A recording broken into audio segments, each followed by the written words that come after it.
across the UK. On DAB+, on your smart speaker, on your smart TV, and on your side.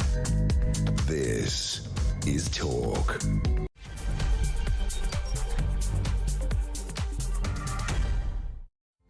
Good afternoon. Yes, 3 minutes after 1 o'clock. Welcome to the home of common sense. Thank you to Julia. She's back, of course, on Monday. Coming up this afternoon, senior civil servants have been warned to find 5% efficiency savings or risk losing their jobs. I believe that when I see it. Ministers say the reforms will ensure accountability and redirect savings to key priorities like the NHS, they tell us. There's a gazillion ways this government and previous ones have wasted your money. We'll take a look at that in more detail and asking the question, how can the UK government be more efficient? We'll open the lines on that now. Also this afternoon, Kemi Badenoch has unveiled plans to bar migrants claiming benefits from settling in the UK. Under the proposals, stricter rules on financial self-sufficiency, settlement periods and criminal checks aim to tighten immigration laws. You might think all of that was in place already and has been forever. Apparently not. And Britain's counter-terrorism chief has likened social media harm to things like cancer risks of smoking, calling for a ban on under-16s using the platform. He warns that social media enables radicalisation and harmful content. Tell us something we didn't know. Is he right? And how the heck do you police it? 0344 499 1000. Welcome to the home of common sense. So how can the UK government be more efficient? I mean, it's a question. The question isn't entirely new in itself. It's asked regularly. You look at local government, for example, the town hall that is, for some reason, cutting back on your bin collections, but managed to spend 180,000 quid on a statue for the reception area.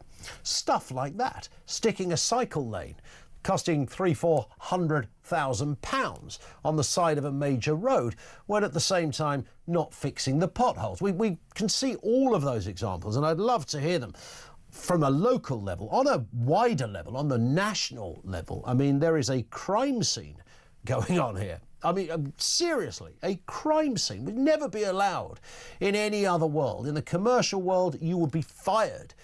In fact, you wouldn't be hired beforehand. If you were the kind of person that would spend money like these characters do, you wouldn't find yourself in the interview process, frankly. So we're told that civil service officials risk losing their job unless they can find ways to save money. This is an announcement by ministers in a drive to reduce government waste. The most senior officials will, for the first time, be held personally accountable for efficiency savings in their departments. I mean, the takeaway from that is, what you mean they never used to be personally accountable, despite running massive departments with huge, mammoth budgets. They'll also be required to demonstrate that they have managed their staff to provide consistently high outputs. Again, you might think, isn't that already part of the gig? Isn't that? Do you know, I bet it's not. I bet there's none of that in some of those civil service meetings where you get round a table and somebody politely but robustly says, look, this is the deal here. You work for the people of this country. They pay your, every single one of you in this room, your wages are paid by taxpayers. Your absolute clear brief is to get value for money and high outputs from that money. That would be number one on the list, wouldn't it? Whether you're in the Department of Agriculture, Health or Culture. It would make no difference. Surely that's number one. I bet it never gets raised. Meanwhile, and we broke this story earlier in the week, the police force, this is West Yorkshire Police, who've been blasted for spending £1.4 million patronising the public with diversity staff. West Yorkshire employ 19 diverse, I'm not kidding you, diversity, equality and inclusion staff, and spends £361,000 of public money training them. The UK's got a total of 45 police forces, and that's the bill for a single force, by the way. 19 diversity, equality and inclusion officers. There is no, every now and again you come across a story and you go, well, okay, I disagree with this, but I can see why somebody else doesn't. I genuinely cannot see why anybody would go, yeah, that sounds about right. 19. And it's the curious world that we've banged on about so many times, that as our country has progressed and become for want of a better phrase, a more equal society. Obvious areas like women's rights in the workplace, which a few decades ago hardly existed, equal wage, recruitment of people regardless of creed, colour, gender, all of that kind of thing. As all of that has got better and improved to the point where in many places there's nothing to see here, it's kind of sorted. As all of that has improved, these kind of posts have increased. Go figure. There is politics behind all of this. Meanwhile, over in the NHS, they've been advertising almost a dozen what they call woke jobs within the last few weeks, including one equality, diversion and inclusion role paying £123,000 a year.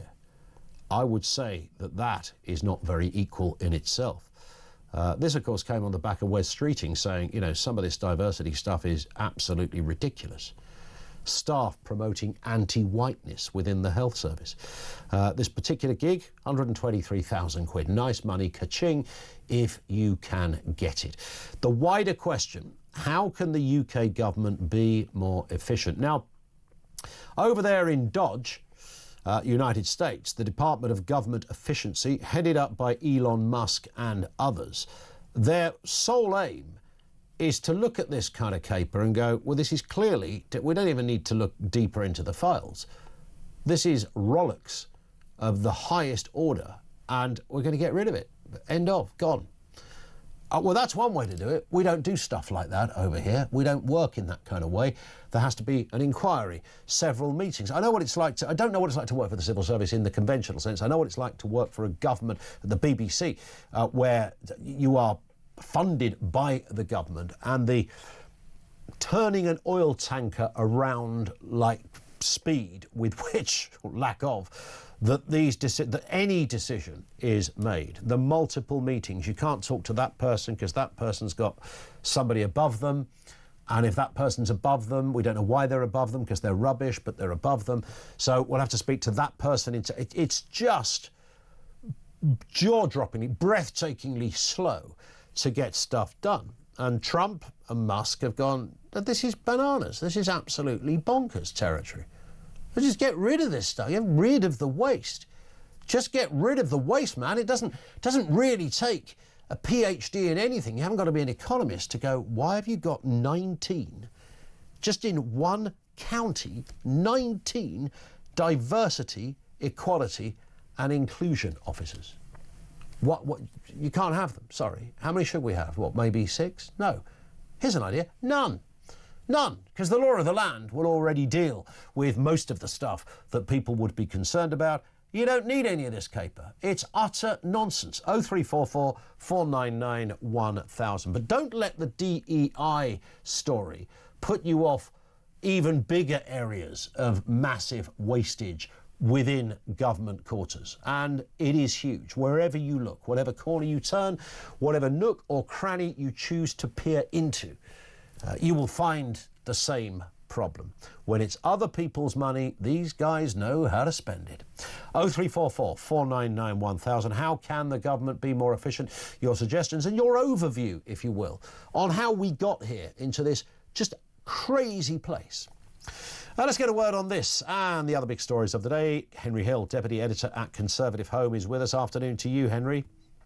Good afternoon. Nice to have you with us. Let's start with this one then. Civil service officials face losing jobs if they fail to deliver savings. They've talked about this figure of 5% in a bid to cut back on government waste. Let's have a listen to Chancellor Rachel Reeves speaking about waste back in December. Here she is. I have no doubt that we can find efficiency savings within government spending of 5%, and I'm determined to do so, because it's through finding those efficiency savings that we'll have the money to spend on the priorities of the British people. So part of this spending review will be cracking down on waste, cracking down on non-priority spending, so that we can focus on the issues, whether that's improving living standards, ensuring our streets are safe, or indeed reducing waiting times in the NHS. Those are the people's priorities, and that's what we'll be focusing on in the spending review. Well, she says that. I mean, many people, Henry, are going, what, only 5%? Yeah, I mean, the easiest way from based on my conversations with civil servants and former civil servants, the easiest way to save money in much of government would be to mandate that each civil service department had to, over 5 years, lay off 10% of its staff, right? Because every senior civil service manager knows that they have people who aren't pulling their weight, but it's very hard to get rid of them, right? Because of the culture inside the civil service and other public sector organizations and quangos. You were talking about the lack of accountability earlier. Often that's deliberately cultivated, right? The idea is that the organization, or this is how they frame it, the organization should be accountable, but internally it's mean and bad for morale if people are individually held responsible for the failure of this or that. You know, you think of the office culture where everyone puts everything in a circular email so that everybody is theoretically to blame if something goes wrong. That's a really deep-rooted problem. The challenge with wasteful spending, of course, is that if there were low-hanging fruit on obviously wasteful spending, think about the amount of efficiency drives we've had over the last sort of 14, 15 years. They've been plucked, right? These days, wasteful spending really means bad spending, as in spending that the government is deliberately doing, but which maybe it shouldn't be doing, rather than the government is doing everything it should be doing, but it's doing them inefficiently. Yeah. And what we've seen every time you have one of these drives is that in every department, it's a bit like this. The civil servants go, okay, well, here's our overall budget. And the minister's like, okay, well, you can't touch the big stuff. And so the civil servants go off and they find the small stuff. And then you get toxic stories about, you know, government proposes cutting special rail transport for veterans and things like that. And it all adds up. So actually, whilst I fully support the government's objectives here, Rachel Reeves needs to be clear that this is not just a civil service problem, right? This is not simply a case that there is lots of wasteful spending in the system. It is the case that her ministers are going to have to be prepared to make decisions about cutting programs, about cutting projects, about cutting budgets. Because if they're not prepared to do that, then frankly, there's only so much the civil service can possibly do. Yeah. Is there a kind of wider problem? You've virtually got to commit second-degree murder to lose your job in the civil service as well. And there's so many stories, and they're beyond the odd anecdote. There's a huge body of evidence that some really inefficient, not very good people end up sometimes with fairly impressive titles, as we know. The Peter Principle in action over there at Civil Service HQ, but others who are just a bit rubbish, but somehow, because of the laws of the land or the way the public sector works, you're kind of locked into a gig for the rest of your life. Well, the first thing to think about is actually lots of people, even in the private sector, don't like getting rid of people, right? If you think about the amount of times in the private sector that you actually go through the process of putting in place a performance improvement plan, right? And getting HR to grind the wheels on forcing someone out of their job is incredibly hard to fire someone in this country anyway. So it's understandable, not maybe good, but understandable that managers don't really do it, especially in the civil service, where, as you say, there isn't that competitive pressure, right? There's not that meeting at the end of the year where you're like, well, damn it, we're 10% over budget. What are we going to do? So you're right. I think, as I said, the thing that's been put to me by some senior ex-civil servants is over a 5-year parliament, simply cut the civil service by 10%. And instead of, the ministers trying to do it all themselves, simply assign every department, right, we want 5-10% headcount cuts by the end of the parliament, because that would allow the civil servants themselves, many of whom know who their useless team members are, that would give them cover for getting rid of them. And this is a real problem because, in recent years, there's been real government efforts to try and drive down the cost of the civil service, right? And what we've seen instead is an explosion in promotions. And now the promotion system across the civil service just doesn't make sense, because you'll have someone who's a grade 5, say, in one department, and you'll have somebody who is considerably more junior and, not as good in another department who's also a grade 5, simply because of how that department has chosen to try and use promotions to get around the pay freeze that the government has had in recent years. So it's a real chaotic mess. It's bad for morale. It's bad for retention. It means that the good staff aren't being paid enough and the bad staff are being paid too much. There's lots of scope for reform here. Yeah. But it's resisted, it seems, at every single level. We'll continue to take comments on that one.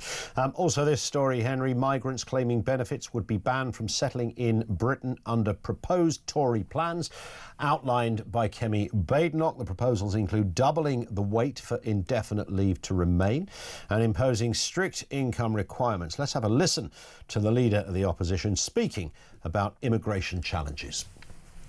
And the numbers that we have seen over the last few decades mean that we are getting people having separate and insular communities. The most extreme example of this is what we saw with the rape gangs, where people who've been coming to this country from the 60s, from a particular region and sub-community in Pakistan, get here, stay insular, not interested in integration, and then you start seeing very, very toxic, I would say evil habits propagating, and no one doing anything about it because they're separate. We have to make sure that we have a dominant culture in our country and the people who move here want to help make the UK a better place. Our country is not a hotel, it's not a dormitory, this is our home.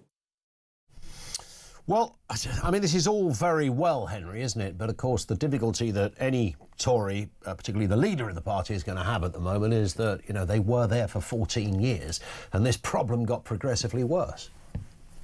I mean, yeah, that's the problem with the Conservatives for any policy announcements at the moment. And for Kemi Badenoch specifically, given that she is, there's video footage of her in Parliament praising the government for accepting her lobbying for more relaxed rules for certain types of immigration. But setting that aside, this is a step in the right direction. Right? I don't think it goes nearly far enough, but it is a step in the right direction. Currently, the UK has one of the most liberal and lax regimes in the world when it comes to being able to get citizenship. You can come here on a visa, you live here for a few years, you are automatically entitled to apply for indefinite leave to remain. You live here a few more years, you are automatically entitled to apply for citizenship. Once you have citizenship, you are entitled to the full range of state services and welfare. And what that means is that we have accepted huge numbers of immigrants. Now, the case for immigration, I'm not a zero immigration person by any means, but the case for immigration is economic, right? It's to support our public services and so on. But that can only be done sensibly if you take a whole life approach to the cost, the net contribution of a given migrant. And we haven't been doing that. The Treasury and other departments have been banking the short-term benefits of, we can import this person, they can start working immediately, we don't have to educate them, and so on. But they've not been counting the fact that this person, if they settle here, could live in Britain for decades and claim far more back in state expenditure than they ever contribute in tax. And it's led to all kinds of other problems. The huge share of social housing, for example, that is in the hands of people who, 20% of whom in London aren't even citizens, but about half of whom in London were not born in Britain. Now, of course, they are British citizens now, but that doesn't really shut the debate down because a British passport doesn't justify the decision to give somebody a British passport, right? Like if we've imported huge numbers of people and all they're doing is integrating into the welfare system, that is an extraordinary failure of policy. So this is a good start, but actually I think the Tories could go further and seriously talk about simply getting rid of any automatic pathway to citizenship. There can be gates, there can be things you can qualify for, but the idea that you can simply come here and stay here long enough to become a British citizen, I think that's something that we can get rid of. Yeah, indeed. Henry, thank you. Henry Hill with us on Talk. We'll be back with more from Henry in a couple of moments' time. And that question, how can the UK government be more efficient? 0344 499 1000.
She is proposing a number of things. One, if you're jobless, you're low paid, you've been claiming benefits, then no, you can't settle indefinitely in the UK, and therefore you wouldn't be allowed to then claim citizenship. She's also saying if you've entered the country legally, you're only allowed to apply for indefinite leave to remain once you've been in the country for 10 years, not the current 5 years, and after that you have to wait another 5 years before you are allowed to attempt to apply for citizenship. I mean, I think most people would just be stunned to learn that you can be here for just 5 years.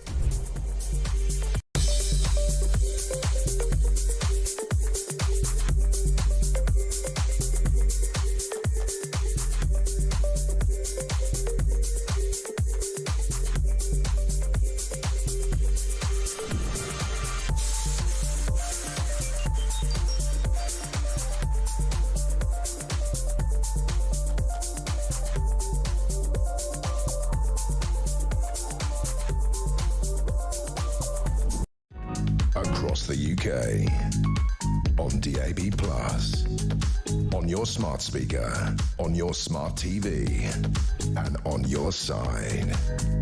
This is Talk. It is Talk, 24 minutes after 1. We're back with Henry Hill in a few moments.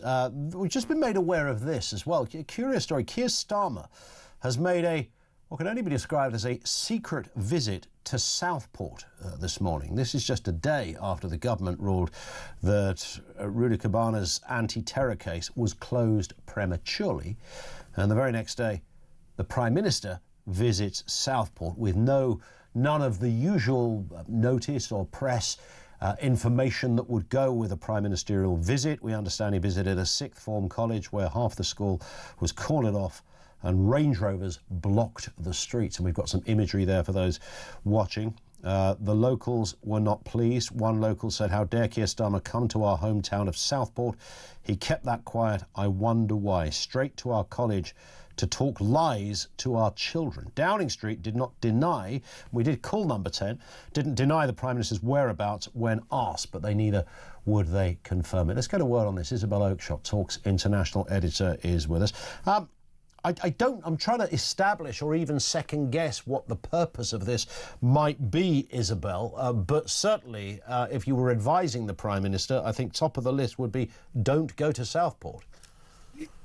This is an extraordinary story. I understand that Keir Starmer has made this very secret visit to Southport this morning. He held a private meeting at the sixth form college. The school's name is the King George V sixth form college in the Southport area. Now, Downing Street is being very, very tight-lipped about this visit, but we showed earlier that photograph. You can see a rather grainy image of Keir Starmer in the corner there. And my understanding, although this is not confirmed by Downing Street, is that he was there to talk to the parents of the victims, some of the victims of Axel Ruda Cabana. So we need to see if we can find out more about what that was about. But fascinating that number 10 is so twitchy that they tried to keep this visit quiet. Why? Because the Prime Minister is despised in Southport. He has not been forgiven for how little time that he spent there in the immediate aftermath of those horrors. He has been resented for the way that he has been so disengaged. And a number of the relatives privately are fuming with the Prime Minister for the lack of interest, the lack of sympathy. They perceive that he just has done the barest of lip service on this front. So I suspect that this visit was an attempt to try to keep the families on side, or bring them on side, because they certainly weren't on side before there is yet another PR nightmare for this Labour government, with families coming out and saying how let down they feel by this government, because that they most certainly do. Some might not unreasonably say, Isabel, that given everything you've just outlined there, that it was absolutely right that the Prime Minister went to Southport. This was the correct thing to do. There clearly have been tensions, that distrust of government, issues around communication, the fleeting visit, as you rightly say at the beginning. This perhaps was an appropriate move on behalf of Number 10 and the Prime Minister to go there to try and either heal those wounds or, to very subtly, not with a big press fanfare, to subtly go, pay his respects and listen to those affected.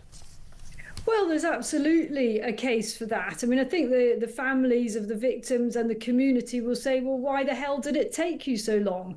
To which he will say, well, of course, I couldn't go there while there was a judicial process underway. That's nonsense, of course. Of course, he could have gone there. It wouldn't have prejudiced any trial. I think if you want to keep a visit quiet, maybe how about don't do it at a sixth form college? Teenagers have mobile phones. We got this image via one of the students in or around the college. So it's not going to be kept quiet, is it? The news is going to come out, and then what happens is you're accused of cowardice. That's what local people are saying. How dare you come here in secret? I mean, in fairness, I suppose, to Keir Starmer, you're damned if you do, damned if you don't. If he'd publicised the visit, then of course there would be people there booing and barracking and potentially, lobbing eggs, flour at him or whatever that may be. But equally, going there very surreptitiously and yet holding it in a school so it still comes out, that strikes me as a little bit cat-handed as well.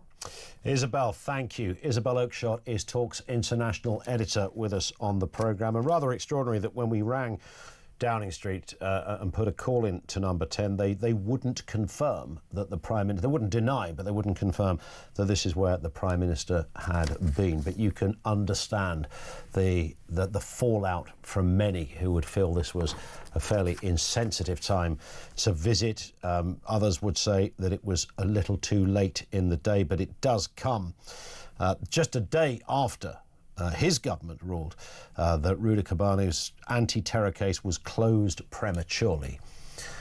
Make of that whatever you will. If we have any further details, we'll bring it to you first here on Talk. Henry Hill is with us, Deputy Editor at Conservative Home, looking at the big stories of the day.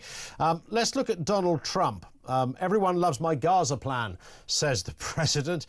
He's faced a bit of a backlash from US allies, including the UK, over that plan, which involves resettling Palestinians and transforming the Strip into a Riviera of the Middle East. It's worth reminding ourselves what Mr. Trump said during that meeting with Israeli Prime Minister Benjamin Netanyahu. Let's have a listen.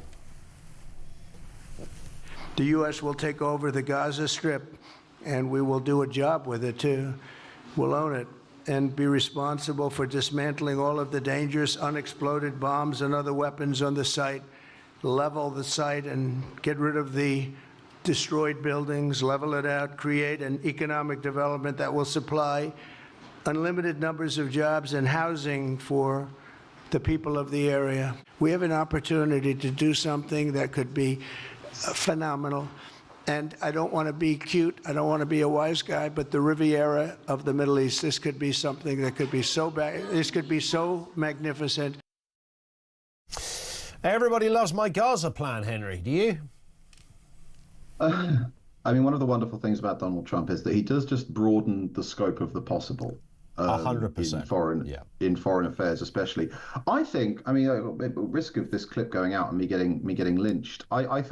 I think it's not as absolutely insane as some people are dressing it up as, depending on the details. Because originally there was an open question about who was going to live in this Gaza Strip, because he was talking about resettling all of the Palestinians. Marco Rubio is now saying that the Palestinians would then go back to Gaza once the Americans had rebuilt it. So, that's a crucial distinction, because in one of those programs, that is sort of ethnic cleansing, and in the other one, it isn't. Yeah. But if we assume that the Gazans did get to go back, Gaza has been all but leveled, right? If you've seen the pictures, anyone can Google the pictures and the video footage of what the Gaza Strip looks like after the latest war with Israel.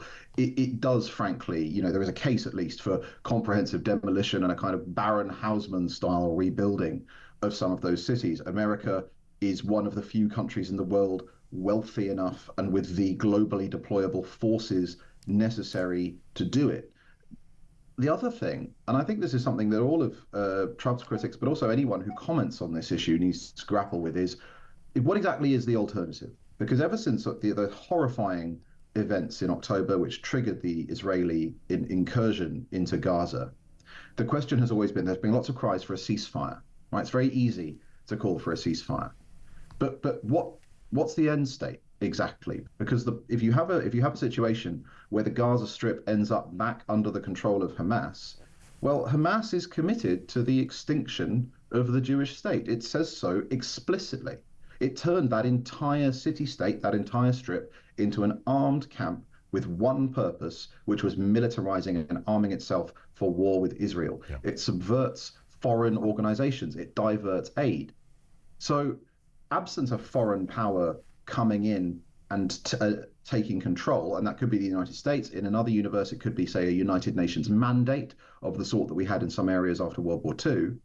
What is the alternative? Because if it's simply Israel withdraws, foreign aid organizations go in, Hamas takes control again, we'll just be back here in 20 years' time. Spot on. Henry, on that point, thank you. Henry Hill, he's Deputy Editor at Conservative Home. More stories. Well, we didn't get through everything there. We are pushed for time, but we'll bring these other elements into the programme later as well. Social media for children, like cancer risk of smoking, says the anti-terror chief. We'll look at that story too. But we're focusing as well on how the UK government can be more efficient, and there's shed loads of examples of money being splashed all over the show. I mean, this is not a few quid out of petty cash that's gone wrong. These are often tens, sometimes hundreds of millions of pounds on daft projects, initiative, the collective bill for curious hirings in the civil service. It is off the scale. In the States, they're trying to do something about it. Should we go further? Should we just get a little more, common sense, I think might be the word, when it comes to wastage? Your thoughts on that and suggestions as to how they can become more efficient. 0344 499 1000. We'll talk to James Price in a moment, former Tory advisor. He's written a great piece on exactly this. Find out in a moment exactly what he has to say right here on Talk.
Across the UK, on DAB+, on your smart speaker, on your smart TV, and on your side. This is Talk. This is Talk, yes. Welcome back. It is the home of common sense, 0344 499 1000. I think, as Julia probably pointed out, we've got a little bit of jip going on with our phone systems at this end. We are giving it a good go. We should be able to get some calls to air. If you want to guarantee a word on this, the government efficiency story, or anything else for that matter that we're talking about, a voice note can bypass any mechanical or engineering issues we have. 0344 499 1000. Drop us a voice note on your thoughts, particularly on that question of how can the UK government be more efficient. And of course, senior officials, as we understand it, have been instructed to achieve 5% budget cuts. I nearly laughed at that, by the way, because I thought, well, OK, a budget cut is a good thing in the civil service. Only 5%? I can't help but think if that was over there in the States, they'd be talking a 25% maybe. This is part of a government initiative to reduce waste. For the first time, officials will be held personally accountable. For the first time, can you believe that either? Personally accountable for meeting efficiency targets and ensuring that teams deliver high outputs. Is that not already the basic prerequisite for a gig there? You might think so. Those who fail to meet these targets risk being placed on a performance development plan and could ultimately face dismissal if improvements are not made. Let's get to work with James Price on this, former Chief of Staff and Senior Special Advisor to the Chancellor of the Exchequer. James, good afternoon to you. I mean, it's head-scratching central here when you read some of this, that for the first time, people are going to have to be accountable. I mean, that in itself tells us quite a lot about the problem. Yeah, absolutely right. It's good to be with you again, my friend. Now, this is the kind of problem, and I think that people who've never worked in the public sector, whether that's central government, local government, any of this morass of NGOs, non-governmental organisations, which is, of course, a fib in itself because they are all government-funded, or arm's-length bodies or regulators, or any of these things that don't have a fundamental bottom line, don't have to try and make a profit in order to keep the lights on and keep food on your table, the people will struggle to understand that when that incentive, when that requirement has been removed, all kinds of weird and wacky things go out the window. You stop worrying about the end result of something and you worry more about the process, about whether you've, ticked all the boxes right and all these sorts of things. And if it's not your money, why do you care about how well it's being spent or how much of it you spend? There's always the taxpayer to come back to and say, gimme more. Yeah. It's that, isn't it? And even, I'd even argue just basic kind of human psychology dictates, other than a few perhaps, noble exceptions, that if you don't have, and it doesn't have to be the sword of Damocles hanging there, but just the basic target that you've got to achieve X, even if you are diligent, naturally your desire to achieve is diluted just by dint of the fact that you're never going to lose your job, nothing's ever going to happen, your pension will be unaffected, and all bar the entire department being closed down, you've got a job for life. Yeah, absolutely right. We can introduce carrot as well as stick. There are plenty of civil servants who get bonuses. The bonuses aren't actually tethered really to performance particularly, but I'd be very happy with civil servants getting bonuses if they hit targets, if it makes that bonus worth the money spent. Frankly, I'd be happy with MPs getting bonuses, right? I don't think MPs by and large are actually paid enough, and the proof of that is the fact that the quality of MPs is so darn low. Yeah. But look, why don't we peg bonuses and pay in general to both members of parliament, ministers, the permanent secretaries, who are the people who actually run the country because they run the government departments? Why don't we peg those things all to the state of the economy? If the economy is booming, give MPs a bonus. If the economy is shrinking, give them a pay cut. I think that would be a fun way to do this and to focus the minds of what really matters to ordinary people out there. But again, as you say, all the incentives are out of whack. It's incredibly difficult to ever fire a civil servant. When you're Secretary of State, when you're the Education Secretary or whatever, you can only hire or fire your 3 or 4 spads, people like me, who, by the way, never had any actual executive ability to command civil servants around, just to advise. You can only get rid of 3 or 4 people at a department there, for example, of 8,500 people or something wild like that. And when you get someone in a job who's failing in that role and really making a mess of things, the easiest thing to do is just to promote them somewhere else so they can go and cause more menace with more responsibility and a pay packet in some other poor place. Yeah, well, I mean, I've told this story before. I'll try not to be too graphic, but, a friend of mine, well, I know everyone has an anecdote, but, worked in the civil service, and this fella was, he had a drink problem, and the other problem he had is that he couldn't, there's no other way to say this, he couldn't stop masturbating masturbating. So this fella was caught in the library on a regular basis with his laptop, having a look at stuff he probably shouldn't be looking at. No, it was nothing illegal in that sense.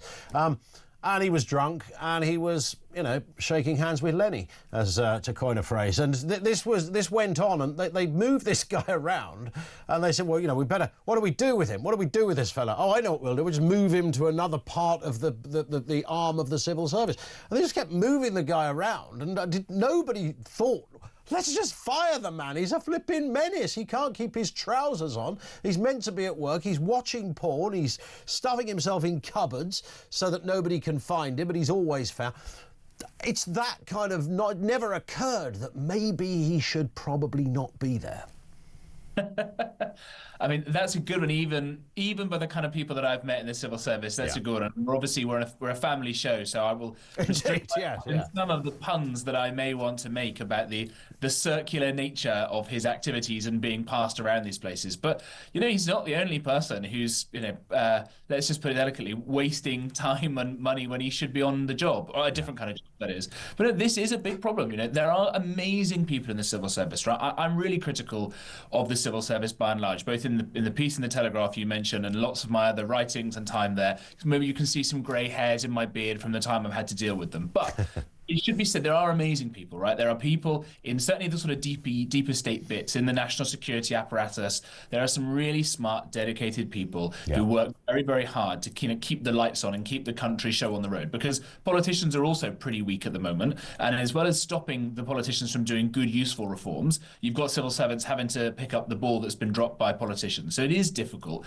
But what we should do, therefore, is to have a civil service that actually works and that it can actually empower people to do that good work. And I think one really important thing, if people only take one thing home from this, the big reform that I would like to see, if I could be Lord Protector, wave a magic wand for a day, whatever, is that power should go back to elected ministers. We should get rid of a huge number of arm's length bodies and quangos and all of this kind of rot. And the power should sit with the elected ministers, put there by the Prime Minister, who's been put there by a vote of the people. And then they will sink or swim on whether it goes well or badly. But at least when something goes badly and they go to pull the metaphorical lever, they know that that is connected to something, some action will happen, and they will either fix things or make it worse. And the people will know, as Margaret Thatcher once said, we can tell the people the truth and the people will be our judge. Yeah, I remember talking to Nadine Dorries about this. Now, you know, Nadine is hardly some sort of left-wing civil servant lovey.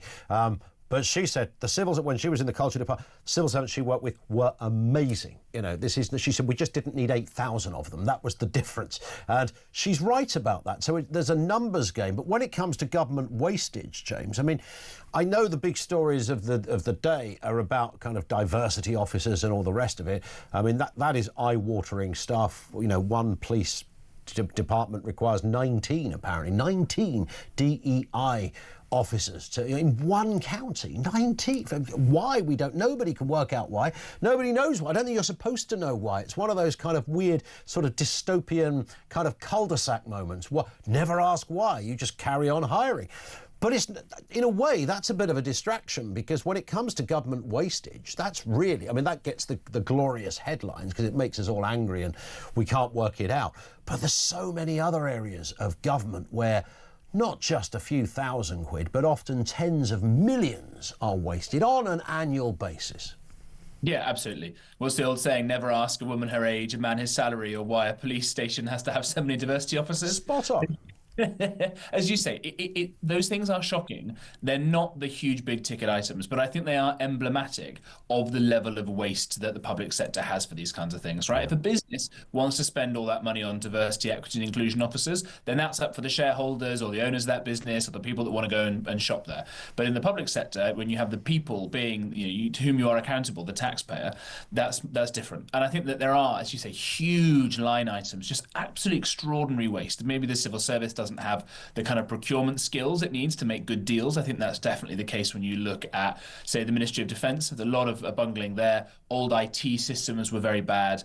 There are all kinds of big items at that. Huge amounts of fraud when you look at benefits and things. And the nice thing is in the UK, we've got groups like the Taxpayers Alliance who've been very good on this kind of stuff. The Adam Smith Institute logo behind me, some think tanks that do great work on how you can improve efficiencies and things. What we need is political leadership to take those ideas, be tough, shout down the civil servants who are begging to save their little corner of their empire, and cut this stuff away so that people, individuals, families, businesses can keep more of their hard-earned money and not see it wasted. Yeah, you just touched on IT. It's nearly IT systems, isn't it? That's the big one, isn't it? I don't know. I remember John Prescott had, I think, a £5 million IT system that went absolutely berserk and never saw the light of day. But he was just one of many. And again, you know, there's probably hundreds, thousands of people involved in these IT systems. A database for this department, and we're going to put everything in one place, and it's all going to be amazing, and then it just goes by the wayside. No one ever walks the plank at the end of it, James. That's the problem, isn't it? You know, if I'd spent £5 million of this company's money that I work for, I'd be in the Thames by now. Yeah, absolutely right. And I think that's another big problem. Part of the problem there, again, is structural. It's the fact that the Treasury, compared to all the other departments, is so powerful. Yep. And everything in this country is so centralised, actually. So the Treasury is also very powerful for, say, everybody's local councils at home as well. Something like, what, 90%, I think it is, of sort of spending is raised and taxed and spent in the centre. So there's a problem in there. But as you say, that kind of accountability, and what we have at the moment is a system where, as Dominic Cummings has said, the government isn't really even the government. The ministers are not necessarily in charge. They're more like the poor press spokesperson who's put up and who's, you know, fired when things go wrong. Why is it that senior civil servants, at least, are not named and shamed in the same way, do not have to be known to the public, because they're not voted for? And that's why I think power should go to the ministers. Maybe we have more ministers, more temporary lords with executive power, people from the world of business who can get in there and shake stuff up and smash things up. That's what they're doing with Elon Musk in America, and it's proving amazing results already. Maybe Peter Mandelson could do it, because he'll be looking for a job in about 3 months' time, I'd imagine. He's not going to hang around there for long. Well, maybe he will. Listen, James, thank you as ever. James Price, former Chief of Staff to the Chancellor of the Exchequer. Thank you to him. Over to you, 03444991000. How can the UK government be more efficient? Leslie makes a very succinct point. Not paying 18 billion quid for islands we already own would be a start. Yeah, it's all about the security, apparently, but no one seems to be able to tell us why. 10 to 2, back to you in a couple of moments. This is Talk.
And I bet you, at home, his wife is saying, why did she need to come to the home to do this, break lockdown rules for voice coaching. And as I said, I think it's a sheer hypocrisy that he went on and on and on about Boris having a piece of cake at a birthday, etc., when look at what he was doing, flouting the rules. Or what he did is change her status to essential worker. Why was a voice coach an essential worker? Yeah, exactly right.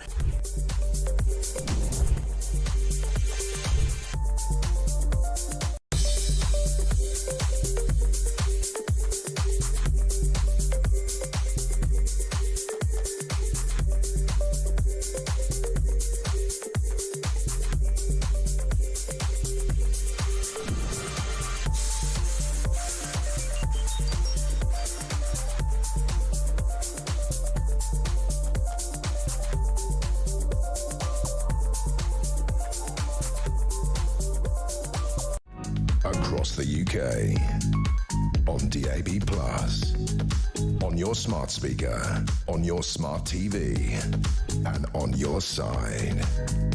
This is Talk. This is from Ken in Lancashire. It says, a few years ago I was representing Merseyside Police at a national meeting on austerity and the importance of efficiency. It was held at the Ministry of Justice. As the meeting ended, we were led to the biggest buffet I've ever seen in my life. It had every type of food you could think of, good quality, excessive quantities of luxury buffet. There was so much I took away to eat on the way home and for lunch and dinner the next day. A small example, but just shows you the kind of waste. You know, I've lost, Ken, thank you for that. I've lost count of how many kind of things I've gone to over the years through this job, where the government related, where, you know, just even the kind of soft launches of a policy at a junior minister's office or something, or a quango, where, you know, the vol au vents and the sandwiches and the Prosecco is, and you think, OK, it's not quite as excessive as Ken's example there, but probably a couple of grand's worth of grub and drink. Right there, all paid for by the taxpayer, just to launch a policy on why lollipop men should wear more fluorescence on their jackets, or something daft like that. This will be Mark down in London. What have you got for us, Mark? Good afternoon. Yeah, hi. I'm a taxi driver in London. Part of my work is from London City Airport. Yep. For people that don't know it, it's in the borough of Newham. I think it's one of the councils that have just been given permission to raise their council tax. I think it is, I think it's 9%, I think it is. Anyway, the last couple of years, they've been building a cycle lane that runs from the airport. Who needs a cycle lane, bicycle from the airport? I don't know. But anyway, from the airport all the way to Canning Town, about 2 miles. Runs parallel with the Thames and the DLR along there. So a big pavement underneath the DLR. Doesn't go over the flyover, does it? Right up to the flyover it goes. Wow. So you don't want to go over that on a bike. Well, exactly, yeah. And they used to have a cycle lane underneath the DLR on the pavement, but that wasn't good enough. So then decided, I will take a lane away of the road and put a painted sign on the road. That wasn't good enough. So they've now decided to put this dedicated cycle lane. They've reduced the exit of the airport down to 1 lane from 2, which causes chaos every morning. Unbelievable. And they've put in a proper curb, both sides of the road, new tarmac, planters, flower beds. I have no idea how much this has cost. Who cycles to the millions? So surely, Mark, I can only guess, it can only be aimed at staff that work at the airport. It can't be aimed at passengers. Nobody goes to an airport on a bike, do they? I mean, I know that City Airport does kind of shorter haul European stuff, you know, the Netherlands, that kind of thing. But even so, I can't imagine many people take a bike there, do they? No, there was a lot of, to be fair, there was a lot of new building around, a lot of new flats and stuff along that road. But if you, and this is, anyone that don't believe me, go down there. I promise you that you drive down that road 2 miles, if you see more than one cyclist, you'd be lucky. This does not. They must have just built this and thought, oh, well, this will be good. This will look nice. Yeah. There's no cyclists using this damn thing. It's just a complete and utter waste of money. So what's the thinking there? One of the poorest boroughs of London. Yeah, it is one of the poorest, but one of the poorest boroughs in Europe, I think I'm right in saying as well, Mark. I mean, but maybe there's some spillover from our membership of the EU where they threw a few quid into the pot, and then Newham Council would have kind of topped it up, and TfL probably lobbed in a few quid as well. I mean, the obsession with the cycle lane thing is so disproportionate to the need for them. It's unbelievable. And as you rightly say, Mark, I mean, this would have, hundreds of thousands of quid's worth of work, millions. Yeah, definitely. Yeah, and it's just gone crazy in London with the cycle lanes. All it's done is created more congestion, which we end up paying for again anyway. So 100%. Do you remember when you could slide down the embankment like it was the kind of? I think you guys used to sort of call it the only motorway in London, really, because you could literally, it was the only place you could go above about 10 or 12 miles an hour, and that's all come to a grinding halt as well. Yeah, I mean, I used to say east or west, the embankment was best. You know, it used to be a nice free-flowing road. Yeah, well, you'd always, if you're telling somebody to get from east to west or vice versa, you'd say, well, the embankment, just, you're there, one road all the way, pretty much. Yeah, just don't use it. Yeah, days are gone. Listen, Mark, thank you. It's a great example. We're talking about government waste and the need for greater efficiency, and it's another cycle lane story to City Airport. It's not the biggest airport, and many people aren't even aware of City. I've flown a couple of times from City Airport up to Scotland, and somewhere else I went from there. I can't remember off the bat. But I don't know how many people take a bicycle to the airport. You know, even if you were hand luggage only, I suppose you could get away with it if it was a quick trip. But even then, how many? If you were going to the Costa, the idea of taking your cases on your imagine taking your family. All right, kids, we're going to Spain. Great. Oh, we're really looking forward to this. 6 in the morning. It's an early flight. Got to be there at 4 in the morning. Don't forget. Great. What time's the taxi coming? There isn't no taxi, but I've got 4 choppers. What, helicopters? No, rally choppers. Oh, great. Thanks, Dad. And away you go, kids in tow. But you'll be nice and safe because they built a nice little cycle lane to the airport. No one's ever done that. Nobody will ever do that. And even if they did, I would say the numbers would be in double digits at best. But it's a cycle lane, right? It's the future. Man alive, we've got loads more calls like this. How can the UK government be more efficient? Your examples of it, your assessment of it, as well as to where we're at. I know the diversity officer thing hoovers up the headlines when it comes to wastage, but there's many other things going on out there. What should we be doing to make this place tick along in a financially more savvy and sound way? 0344 499 1000. Back with you in a few moments. First, though, let's get the news headlines at 2 o'clock.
Yeah, good afternoon. 3 minutes after 2 o'clock. Welcome back to the home of Common Sense. Coming up this hour, we're talking about senior civil servants being warned they've got to find 5% efficiency savings, could risk losing their jobs. Ministers say the reforms will ensure accountability and they will redirect savings to key priorities like the NHS. Unions, by the way, have criticised the move on this. How can the UK... Why would they criticise the move to be more efficient? How can the UK government be more efficient? That's the question we're throwing out to you. Also this afternoon, the Met Police have launched a major fight back against London's £50 million a year phone theft epidemic. Over 1,000 stolen phones were seized and 230 suspects arrested in a 1-week-long operation.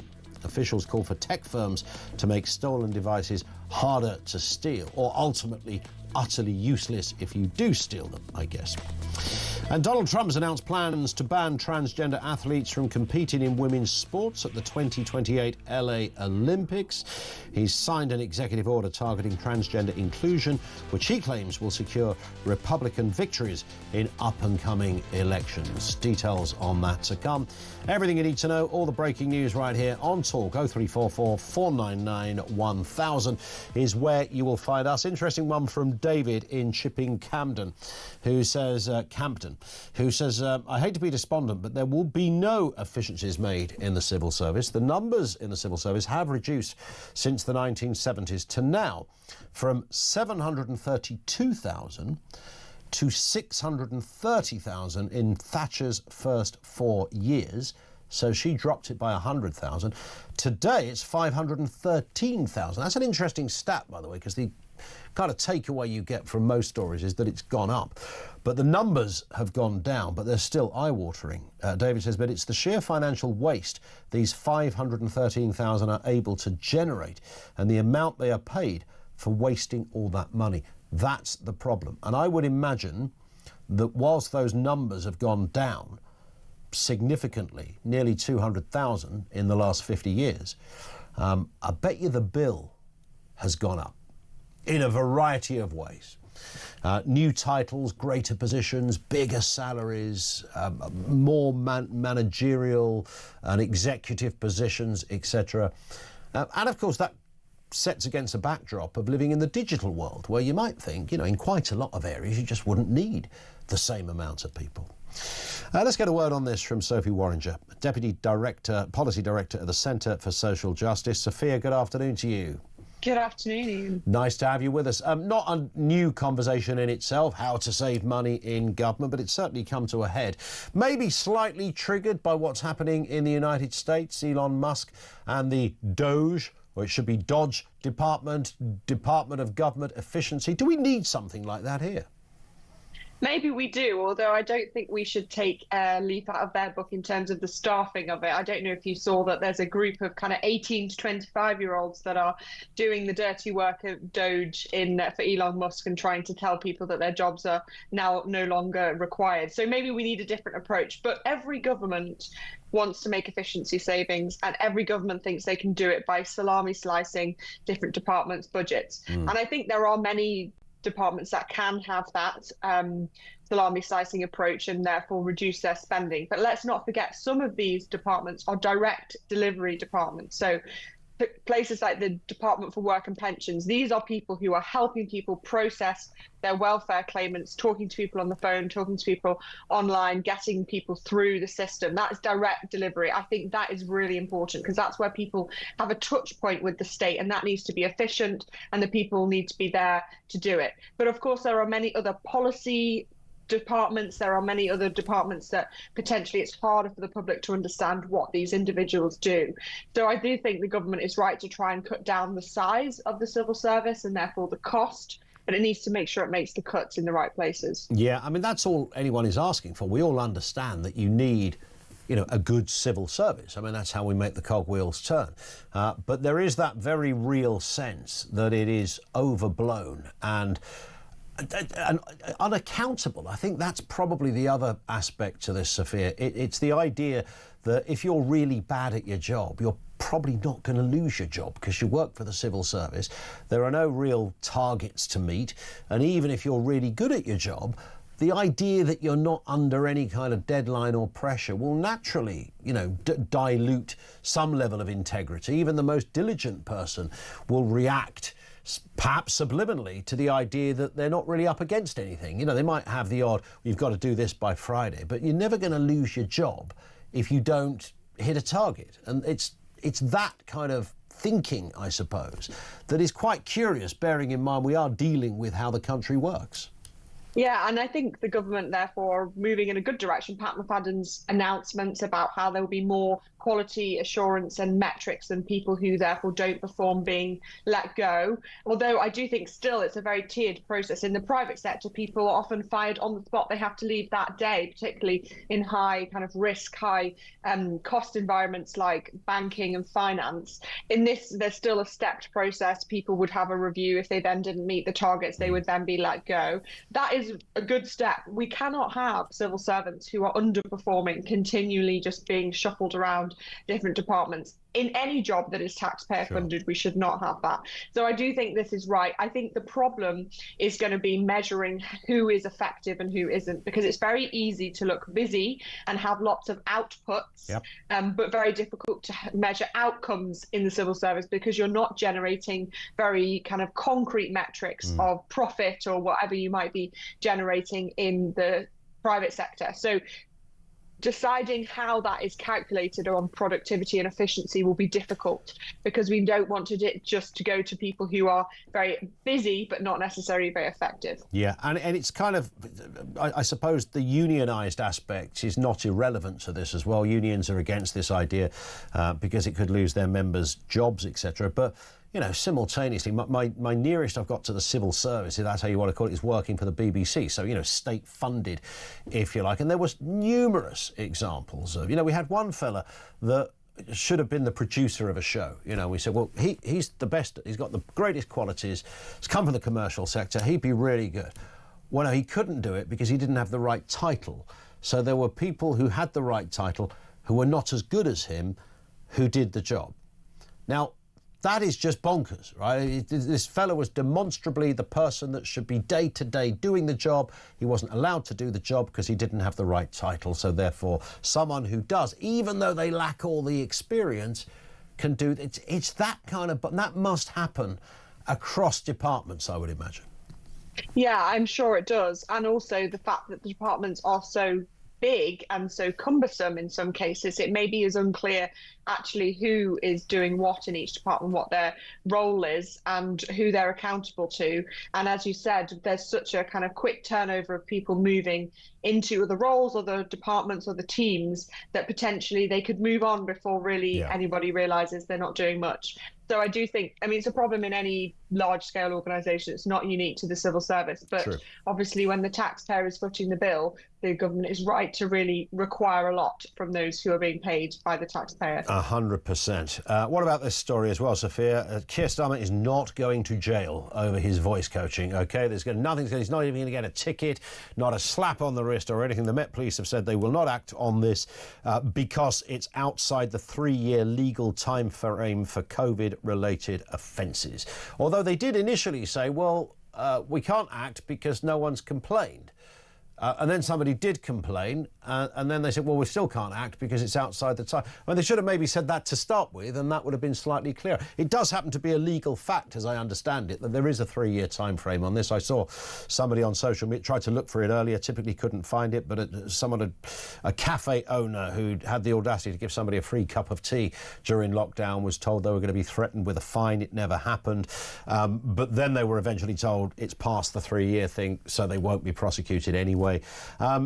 So he's lucked in here a little bit, hasn't he, Sophia? Because it did look like he had broken the rules.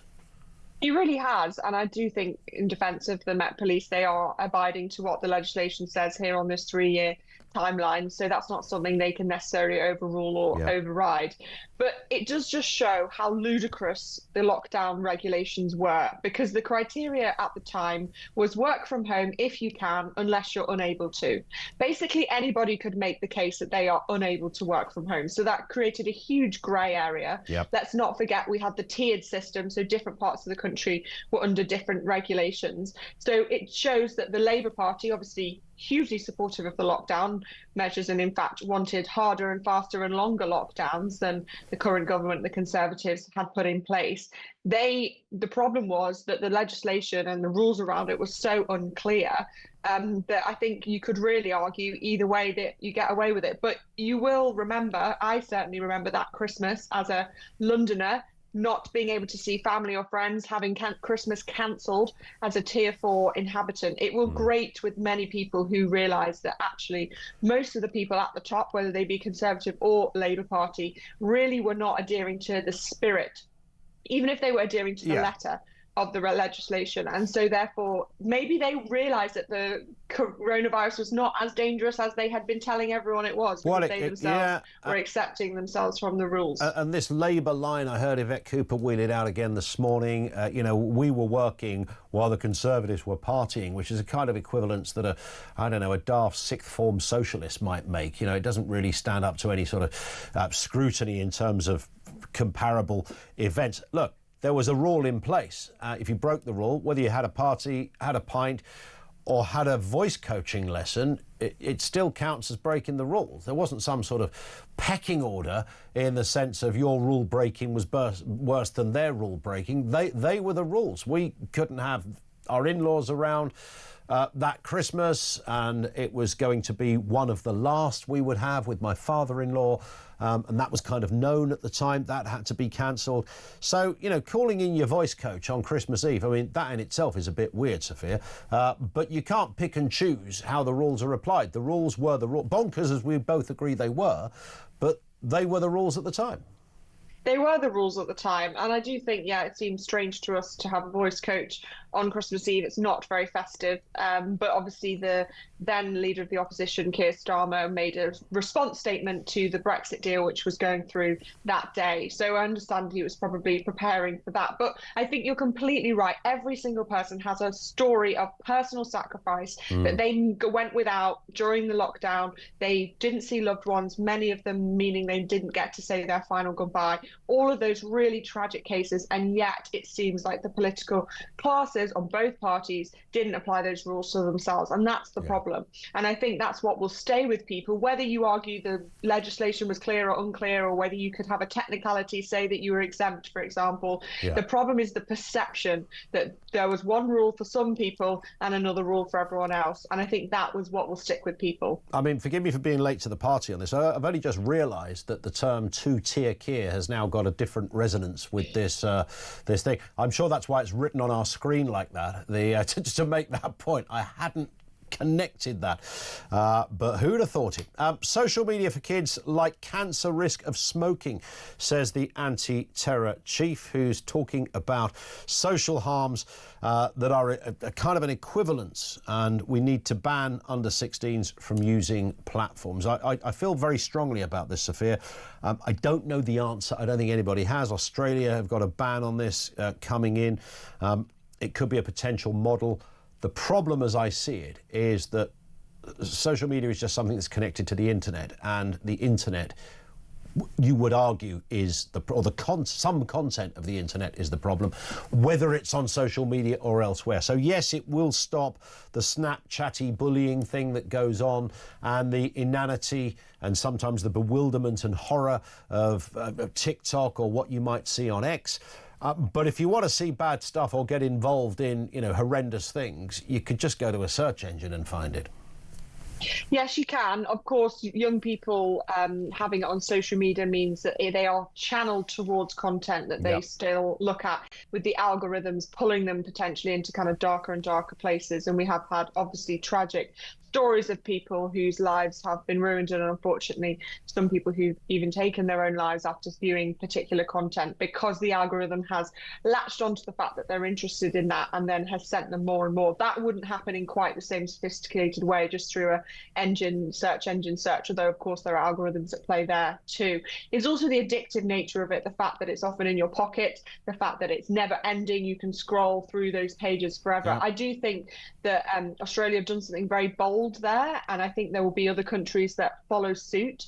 But it's also important to see that this is not just a simple causation of social media and young people's mental health. There is a whole range of issues which are affecting young people's mental health. Social media is, of course, a huge one, but another big aspect is the fact that UK families are the most fragile in Europe. We are one of the leading countries for family breakdown, and we know that family breakdown has a huge consequence for young people, particularly if they experience it under the age of 18, if they have that unstable home life.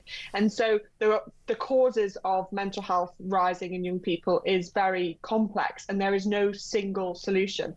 However, I do think that the social media kind of tightening of restrictions and banning and cracking down on algorithms is part of it, for sure. Yeah, there it is. Sophia, thank you. Sophia Warringer is Deputy Director at the Centre for Social Justice. Over to you on this one.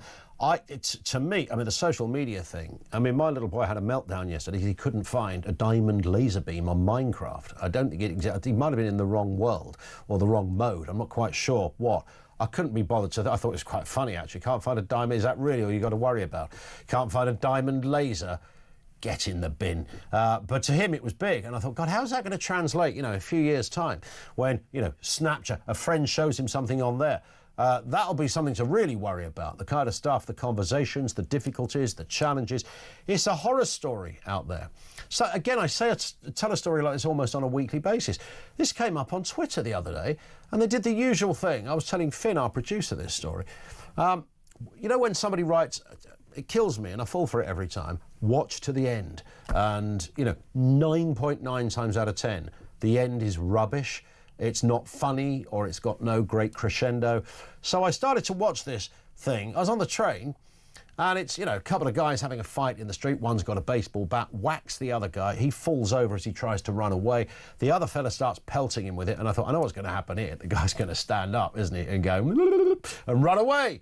No, he didn't. He smashed his skull in and killed him. Really? That just appeared on my feed. It was just there. Like, I didn't ask for it. I didn't subscribe to anything. Up it came, along with, various other videos. I think the next one was somebody's poodle jumping through hoops while having a wee or something like that. It's that kind of that's just normal now. Could be hardcore porn. It could be death. It could be beheadings, destruction, profanity, anything. So I get the notion. Do you want under 16 seeing that? No. Will they find a way through it? Yes. It's the world we live in. What is the answer? 0344 499 1000. We're also asking that question, how can the UK government be more efficient? Our lines are open. This is Talk.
Vice President of the United States of America, was in front of a congressional hearing the other day, and he was asked, how many of these people who enter the country illegally are criminals? And he said, well, all of them, because they've broken into the country. Yeah, exactly right. That's what we need to say about ours. They go, oh, well, once they claim asylum, they're no longer illegal. Well, I say they are. They broke our laws. They came across the channel in illegal vessels. They broke into our country. They're criminals. We should treat them as such.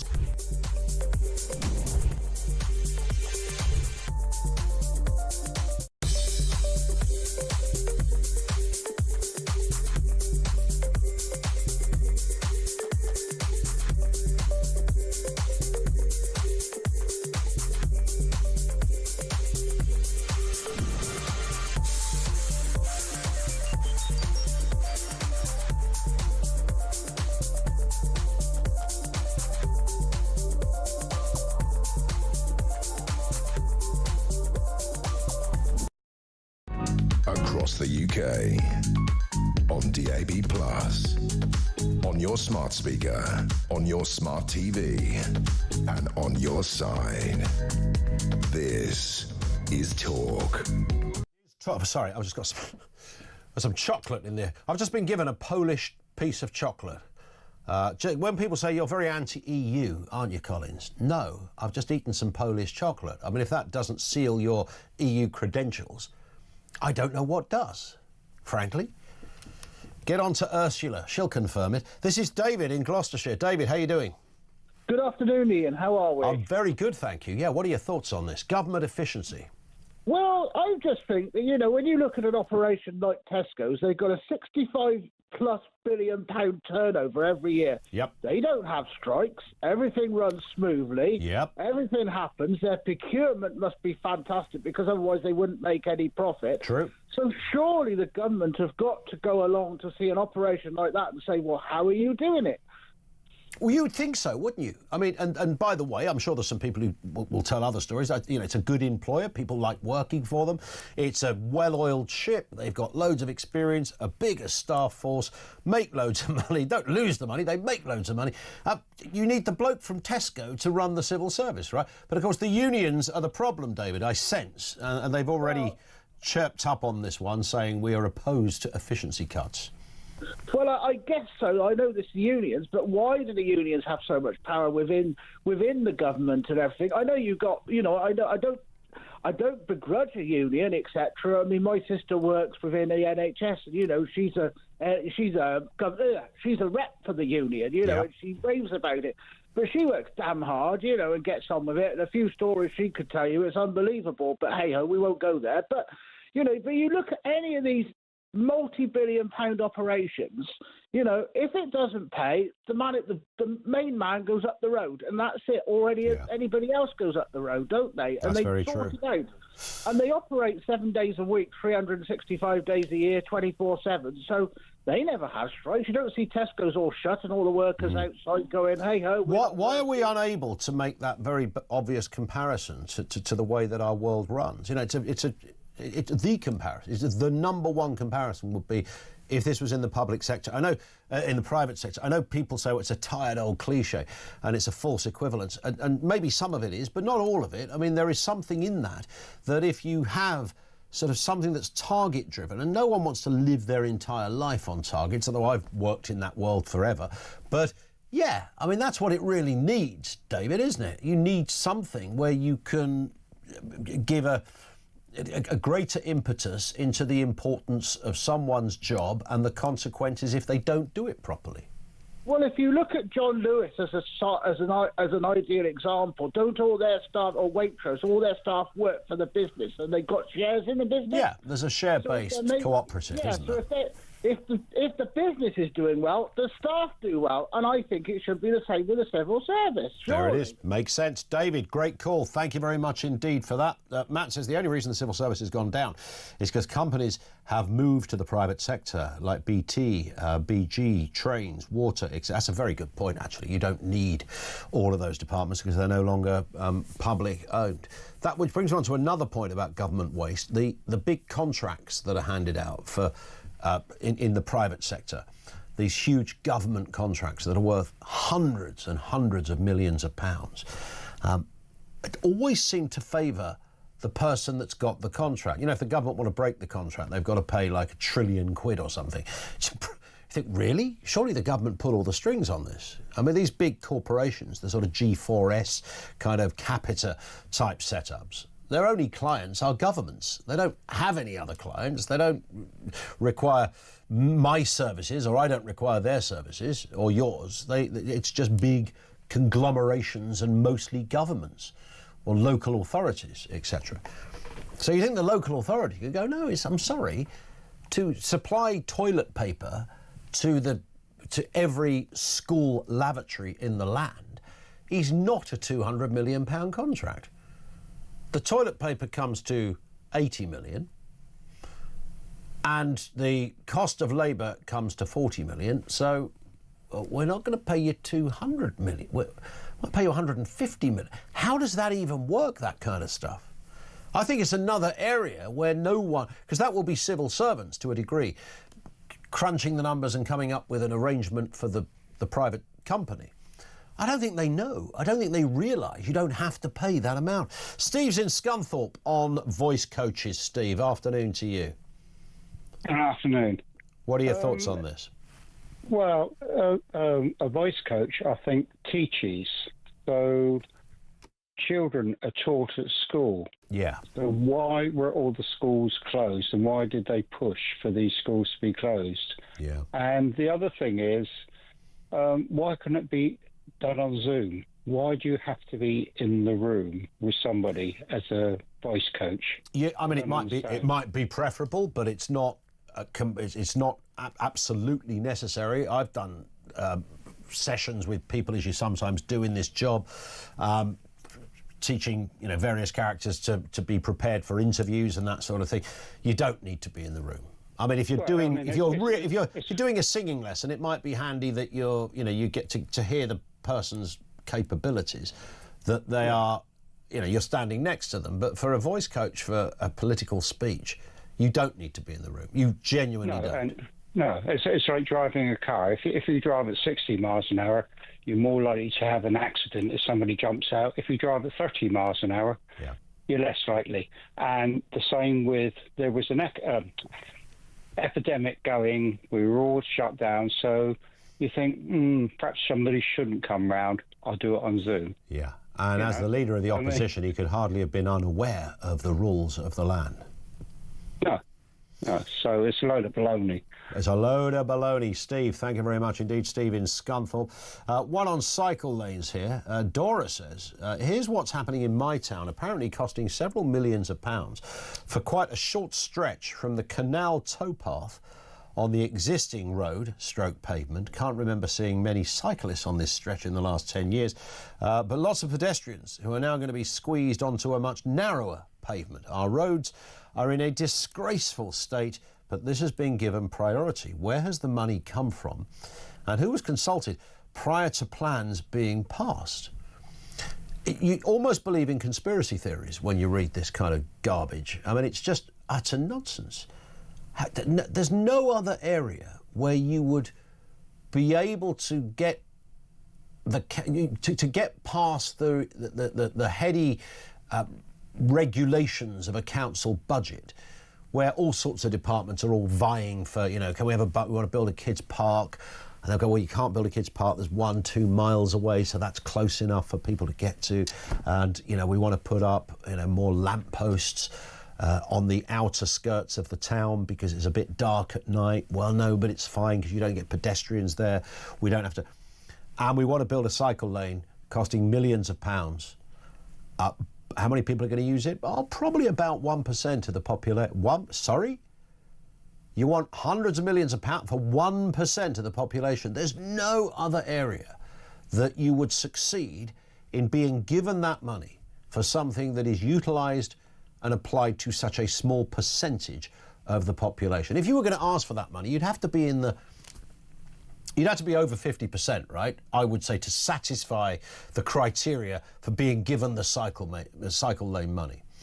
So I don't know where that has come from, other than the the kind of environmental evangelists on this one who want to satisfy and showcase their enviro credentials, preen their virtuous whiskers to the world and say, yes, I put the cycle lanes in. I was the person that made this town a cleaner, greater place. Well, that's great if everyone's going to use it. I've said it before, getting people to take up cycling, if they don't already, is like getting somebody to take up billiards. You know, some people might give it a go. I think most people won't cock their leg over a crossbar because it's not their desired mode of transport. And yet, the big fat green light goes on. Yep, you can have your cycle lane. You can't have your lampposts, you can't have your street lighting, you can't have your potholes fixed, you can't have greater restrictions or access to schools, but we're going to put a big cycle lane in. How many people use it? On a good day, about 100. Sorry? 100. You've got a population of 120,000. 100 people? No, we're not spending that money on that. No, where else would you do that? What's going on? 0344 499 1000. Just gone 2:30. This is Talk.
Across the UK, on DAB+, on your smart speaker, on your smart TV, and on your side.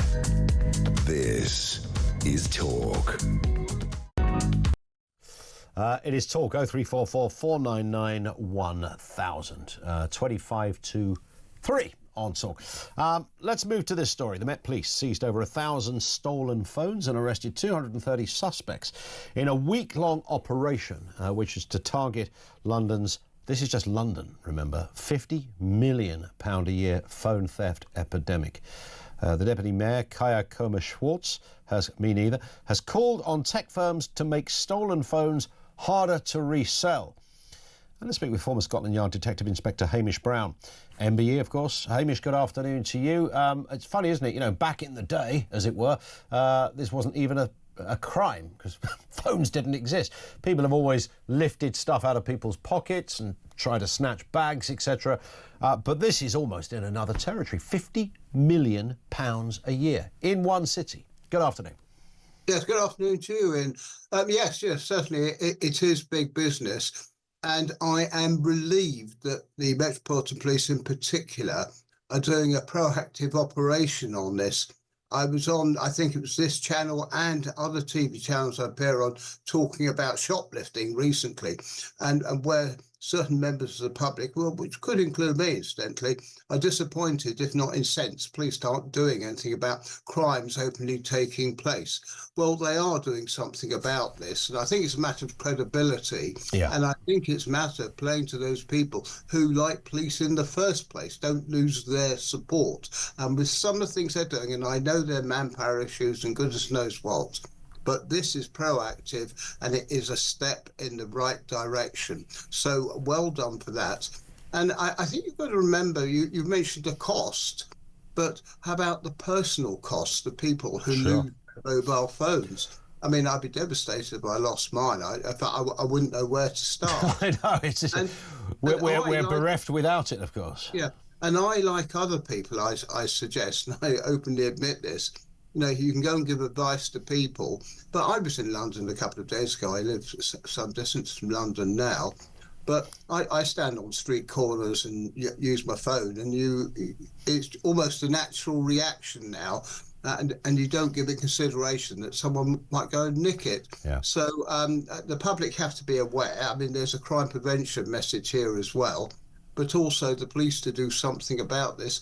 And the other side of it is if the phone companies can sort of devalue the phone, then the profit's just not going to be there. So I think there are a number of prongs to this attack. Yeah, and great, you know, 230 arrests, 1,000 stolen phones that were seized. That's great, but of course to keep up that, I mean, this was a special operation, but to do that all of the time, it's a bit like, and you remember when you were in the job, Hamish, you know, try to stop drug dealers, for example. You know, the fella on the corner who's selling a bit of gear to someone is not the problem. The kingpin is the person you really want, and even if you did find them 2 or 3 steps removed from the dealer, that for every one that disappears, another one pops up. A mobile phone's kind of in that sort of territory, that this is, everybody has one. It's an easy theft.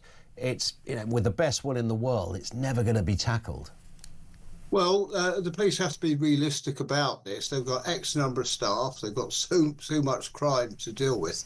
And it's a matter through intelligence of targeting areas, targeting certain crimes. And it's good they've turned their attention to the mobile phone thefts, which I think you'll find will be linked to other crimes as well. So drug dealing, organised crime, that sort of thing, what will be heavily involved. So the targeting and putting your resources where you can, and indeed there'll be other commitments just round the corner, and they'll have to deal with them as they see fit.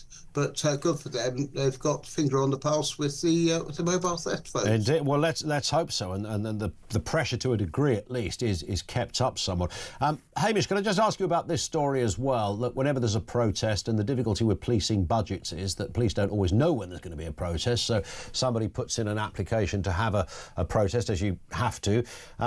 And of course, straight away, the police have got to mobilise lots of officers to be there for it. So it kind of, I would imagine, if you work in the protest department at the yard or whatever it's called, then it's that moment when your eyes glaze over and go, oh, for God's sake, I've got to find 1,000 officers that, you know, I've got to change people's leave patterns, I've got to do X, Y, Z. It's very tricky, and of course, it's very costly as well. I was looking at these numbers. The Met Police, on the pro-Palestinian protest, spent £53 million on that. It's a balancing act, the right to protest.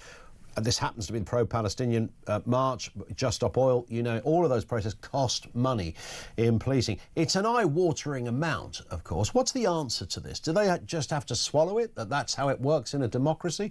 Or could we reasonably say these protests took place almost on a weekly basis, and that in itself was a bit ridiculous?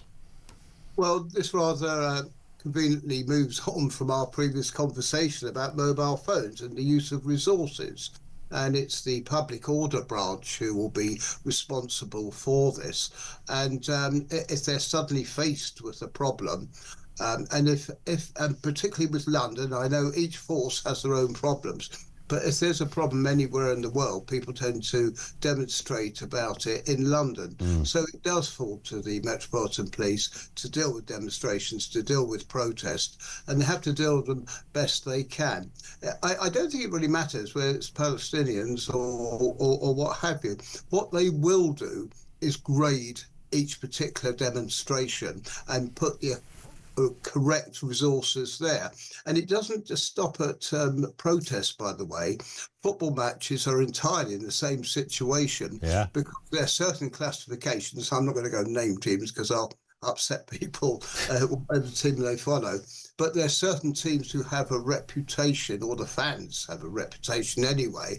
And if it's one of those key games and public order or disorder is highly likely, then the police will have to put the requisite number of staff in there, as opposed to a game in another league, or perhaps it's not so important, not so volatile. So it is the sensible use of staff. And wherever the policing is, whatever part of the country, everyone is faced with the same problems: the deployment of staff and the sensible use of intelligence and information coming in. Spot on. Hamish, thank you for your time as ever. Hamish Brown, retired Scotland Yard Detective Inspector. Thank you to him. 20-3. It's a tricky one. I think the pro-Palestinian protests jump out for one very obvious reason, that there seemed to be one of these on a almost weekly basis. I don't know how that got through the system. Look, it's a democracy. It's fine. You can have your protest. It might have been more of an anti-Israel march, is certainly how I just saw it. And I'm sure there were others there that were absolutely hell-bent on just wanting to highlight a cause they felt strongly about. Yes, you're allowed to do that. Every week? Really? Every week would you be doing that? You know, you can imagine, what, twice a year might be. You know, some would say even that, bearing in mind the kind of resources required. And there are protests all the time. And some are slightly impromptu, where, you know, people, you know, back in the day, I know I've said this many times before, when they called the Stop the War Coalition, this is before the Iraq War, when they got, I think, 1 million people to march through the capital, biggest protest the country has ever seen. And the bit that we all forget about that, it was organised before social media existed. I still can't work out. It's a bit like, you know, when you have that conversation in the office, what did we do before the internet? How did we find guests for shows? How did we research stuff for shows? How did we do that? Isn't that bizarre? I can't remember. But social media didn't exist when they were organising that protest. It was extraordinary. So it must have been leaflets, word of mouth, you know, the odd person who's lucky to get on TV to promote it. You might not have agreed with it. You might have emphatically agreed with it. It doesn't matter, really. It's the right to protest. 1 million people. But it was a kind of one-off. It was a big powwow, a massive get-together. But it was a one-off, and that's fine. The Robinson gatherings, the sort of great British gatherings, I can't remember what the full title was, really peaceful protests. You know, people talked about it like a street party. Went off with barely a hitch, you know, couple of arrests for people having too many beers outside the Rose and Crown. Nothing like we saw on some of those Palestinian protests. They were all peaceful stuff. So you can't pick and choose your protests. You can't say, well, I agree with that one, so they're allowed to have that, but I don't agree with that one, so they shouldn't be. I'm not going to go that far, but I do think whatever protest group you are, even if it's one I do agree with, I don't think you can have one every week. I think that's just a bit greedy, right? It's a little bit over the top in the protest department. 0344 499 1000. On mobile thefts, by the way, did anyone ever I know a couple of people who, in fact, the last two people I know that have had their phones nicked in public were both radio presenters, funnily enough. One is our own Mike Graham, and one is my other former colleague, Mr. Dale. Both had the same daylight theft from the grip of their hot palms as they walk through the streets. Must be a talk genre thing, I don't know. Have you ever chased somebody and got it back? Because that's the tricky bit, because half these kids are on bikes. You've got no chance at all. But once in a while, you might luck in, you know, if you know the alleyway that joins onto the road that they're getting, no, jump out the, did you? Because you relive those moments. If only I'd got there a little bit quicker, I could have got him off the bike, I got my phone back, wouldn't have had to go through all of this hassle. Andrew's in Hertfordshire on phone crime. Andrew, good afternoon to you. Good afternoon. My daughter got her phone stolen 6 days ago on the tube. Yep. British Transport Police, fantastic. Vodafone, fantastic. They told us that there are 300 thefts a day on the tube. Wow. And that the way to solve this is we solve Stockport and everything that went on there by sending people to prison. You steal a phone, you go to prison for 5 years. Yeah. Well, at the end of it. I don't want a discussion about it. I don't want any opinions about it. Yep. That's the end of it. I agree. I absolutely agree. It's not a small crime. It's a big crime, and to the individual, it's not just the lack of your phone and all that entails. You know, your life can be in your phone. If somebody went into your office a few years ago and stole 10 filing cabinets with all your stuff in it, that would be seen as a serious crime. Well, your phone carries as much information, if not more, on it these days. So but it's also the personal attack, isn't it? The fact that somebody has stolen from you. Was it a pickpocket situation, Andrew, or was it something? Yeah, surrounded by 5 people. I have to tell you, when you sit down with your daughter and she's a grown woman and something like that has happened to her, it's a serious crime. Yeah. It's a serious crime. And the thing is that they could trace them, but there's so much of it they can't. They can't. The reality of this is the number of policemen has stopped over the last 50 years at 30,000 in London, where the population has exploded. We don't have enough. They do a very good job. We need to massively invest in them. But until we send these people to prison for 5 years, it'll carry on. Yeah, I sense you're right. Andrew, thank you for that. I wonder whether any government will be brave enough to put their name to that. Where would you put all those people? Well, you build more prisons.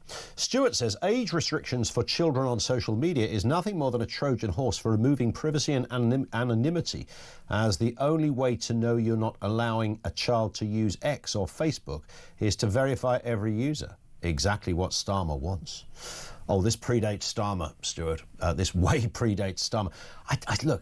Is that do we then say we should allow kids to look at anything just because of the privacy issue? I don't want the regulations around online harms and the like is very tricky because there are freedom of speech implications in that. Having verification, if you're under 16, to watch graphic stuff on the face, I don't think it's very seductive to say, this is just a way of getting your ID and everybody database. I mean, it might amount to that, but I don't think the motivation behind, what some organisations and children's charities are trying to do is based really on that. And I doubt whether it would be successful anyway. I don't know how you could do it ultimately. 0344 499 1000. This is Talk.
Two ways that when a party's in opposition, they raise money. One is through donations, and the other is what's known as short money, which is taxpayer money. So there is a likelihood that taxpayer funds were used to pay for this voice coach.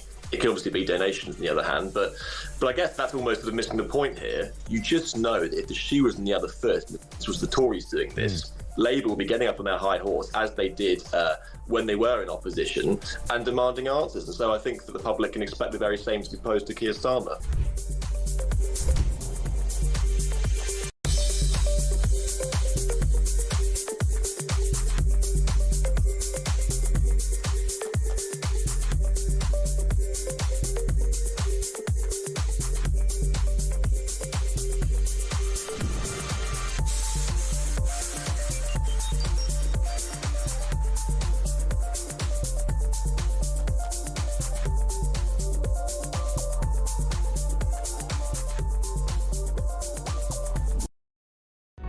Across the UK, on DAB+, on your smart speaker, on your smart TV, and on your side.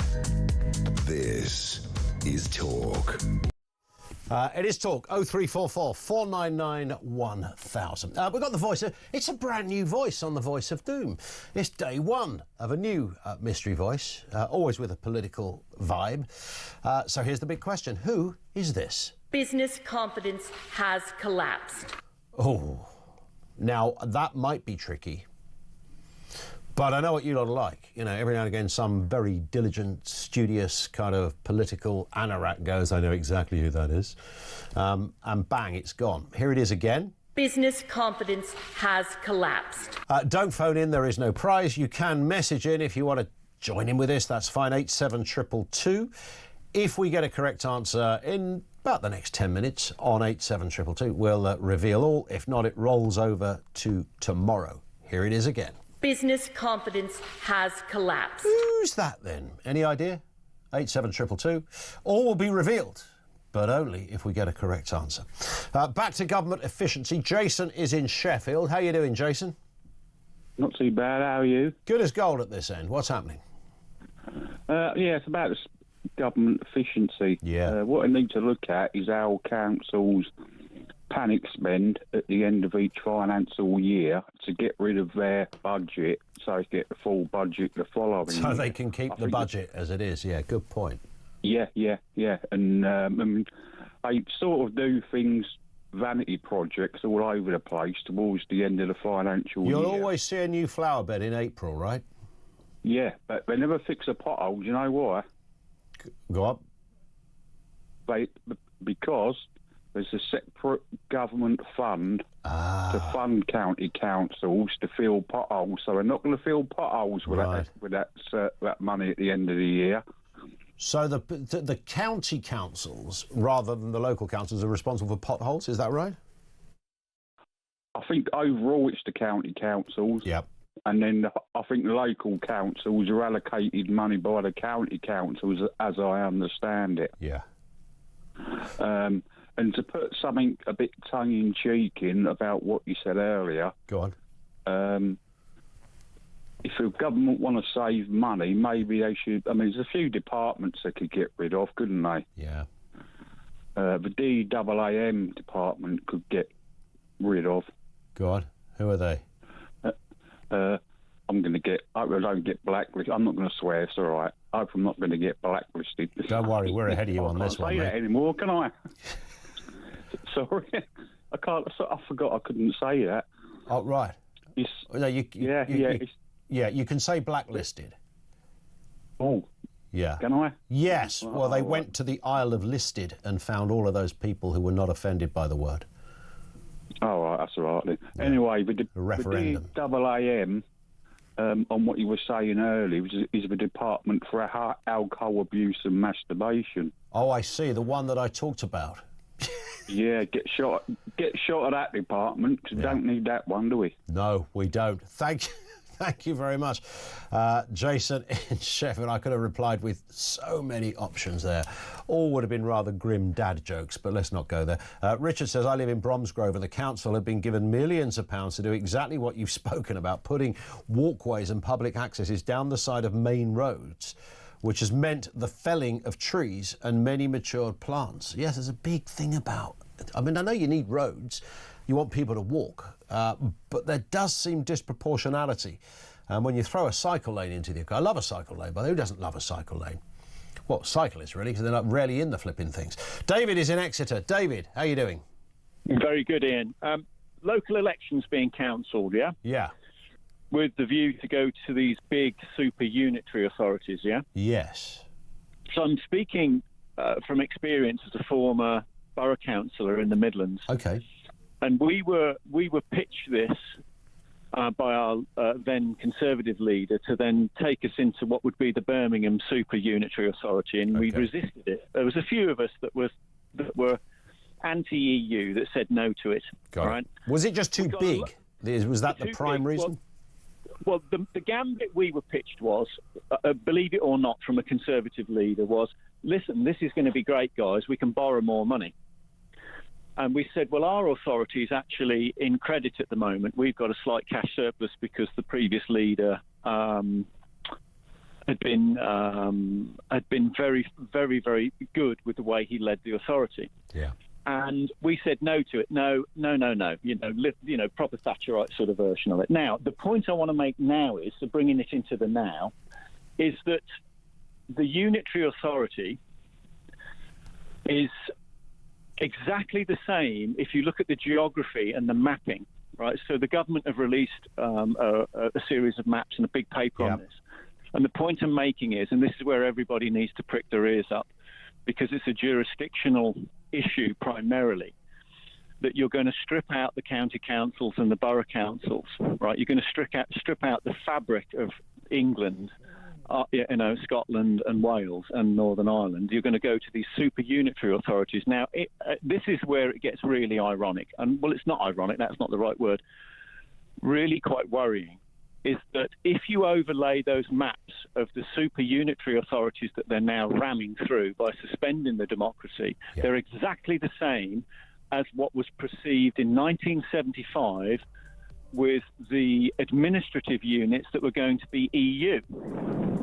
Right, so these would have been kind of like almost mini hubs of the EU as distinct from regions of the UK.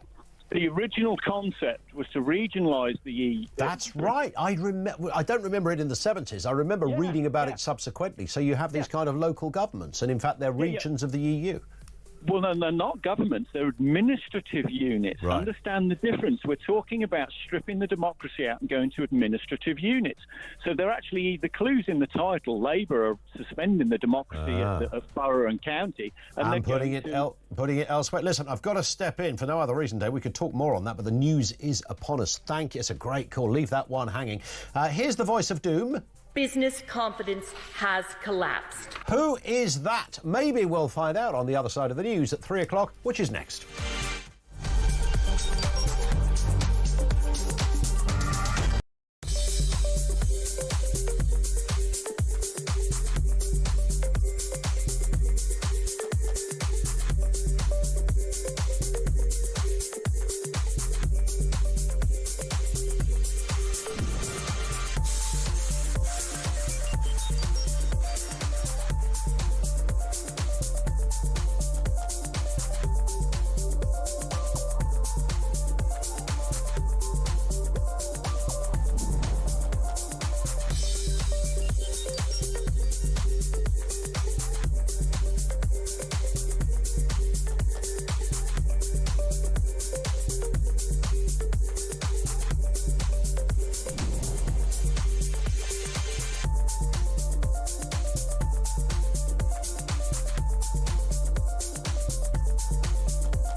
across the UK.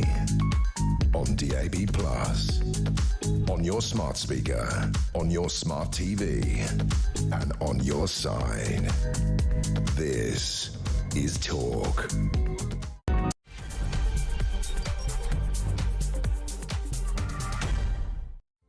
Yeah, good afternoon. Welcome back to the Home of Common Sense. Coming up on 3 minutes after 3 o'clock. Lots to get through. We are talking civil servants being warned to find efficiency savings. They've been told find 5% efficiency savings or risk losing your job. Ministers say the reforms will ensure accountability and they will redirect those savings into priority areas like the NHS. Unions are not happy. Does 5% even touch the sides? Does it go far enough? We'll continue to take your calls on that and asking the question, how can the UK government be more efficient, or even your local authority for that matter? Also this afternoon, Kemi Badenoch has unveiled plans to bar migrants claiming benefits from settling in the UK. The proposals include stricter rules on financial self-sufficiency, extended settlement periods, and bans on those with criminal convictions or entering the country illegally. I think many people would say, well, what took them so long? Details on that coming up. And Donald Trump has announced plans to ban transgender athletes from competing in women's sports at the 2028 Los Angeles Olympics. He signed one of his executive orders. He's targeting transgender inclusion, which he claims will secure Republican victories in up-and-coming elections as well. I think there's more support for that than there is against it. Details to come. Everything you need to know and all the breaking news right here on Talk 0344 499 1000. So the voice of doom, have we got a winner? This was the voice we played you before the news. Business confidence has collapsed. Do you know who that is? These are some of the guesses. Liz Truss, no. Laura Trott, no. Harriet Baldwin, it is not. Nancy Pelosi, no. Lorna Slater, it isn't. Rain Newton-Smith, it is not. But we had a couple of people got it right, actually. First out of the hatches was Ash in Stockport, followed by David in the Cotswolds and Simon in Poole. Well spotted this. This was Joy Morrissey. Now, Joy Morrissey is a Conservative MP. You might not be familiar with the name. She's now a front bencher for the Conservatives. She's a minister in the Environment Department. But she's actually American, or American by birth. You don't get to hear many American voices standing at the dispatch box. She had a bit of a powwow with Ed Miliband earlier in the week. And I think a lot of people thought, who is this American? Shouldn't she be in Congress? Has she gone to the wrong place to work? But she's been there since 2019, and she is currently the member of Parliament for Beaconsfield since 2019. There you go. Used to be in the acting world as well. Who knew? Who knew? Joy Morrissey was the right answer. So let's move to this story. Kemi Badenoch pledging to ban migrants who claim benefits from becoming UK citizens under Tory plans to tackle immigration. The period before migrants can claim indefinite leave to remain will be doubled from 5 years to 10, and people will have to show they are earning enough to support themselves. Let's speak with Sir John Redwood, former Conservative Minister, of course. John, good afternoon to you. Good afternoon, Ian. I would imagine, maybe the central accusation or the central criticism of this might be it's a little too little, a little too little, too late, bearing in mind the Conservatives were there for 14 years. Well, the Leader of the Opposition made a speech earlier saying that this was something the last government got wrong and she wanted to do it in a very different way. And I think this is a part of the answer. I'm sure there will be other measures announced as well as she develops the policies, but I think it's a very sensible approach. And I was staggered by the government's reply saying that they didn't think the offer of citizenship was a draw to get people to come here. I think it's the jewel in the crown. I think we're all very proud of it, very grateful we have it. And I think it is a great magnet to people.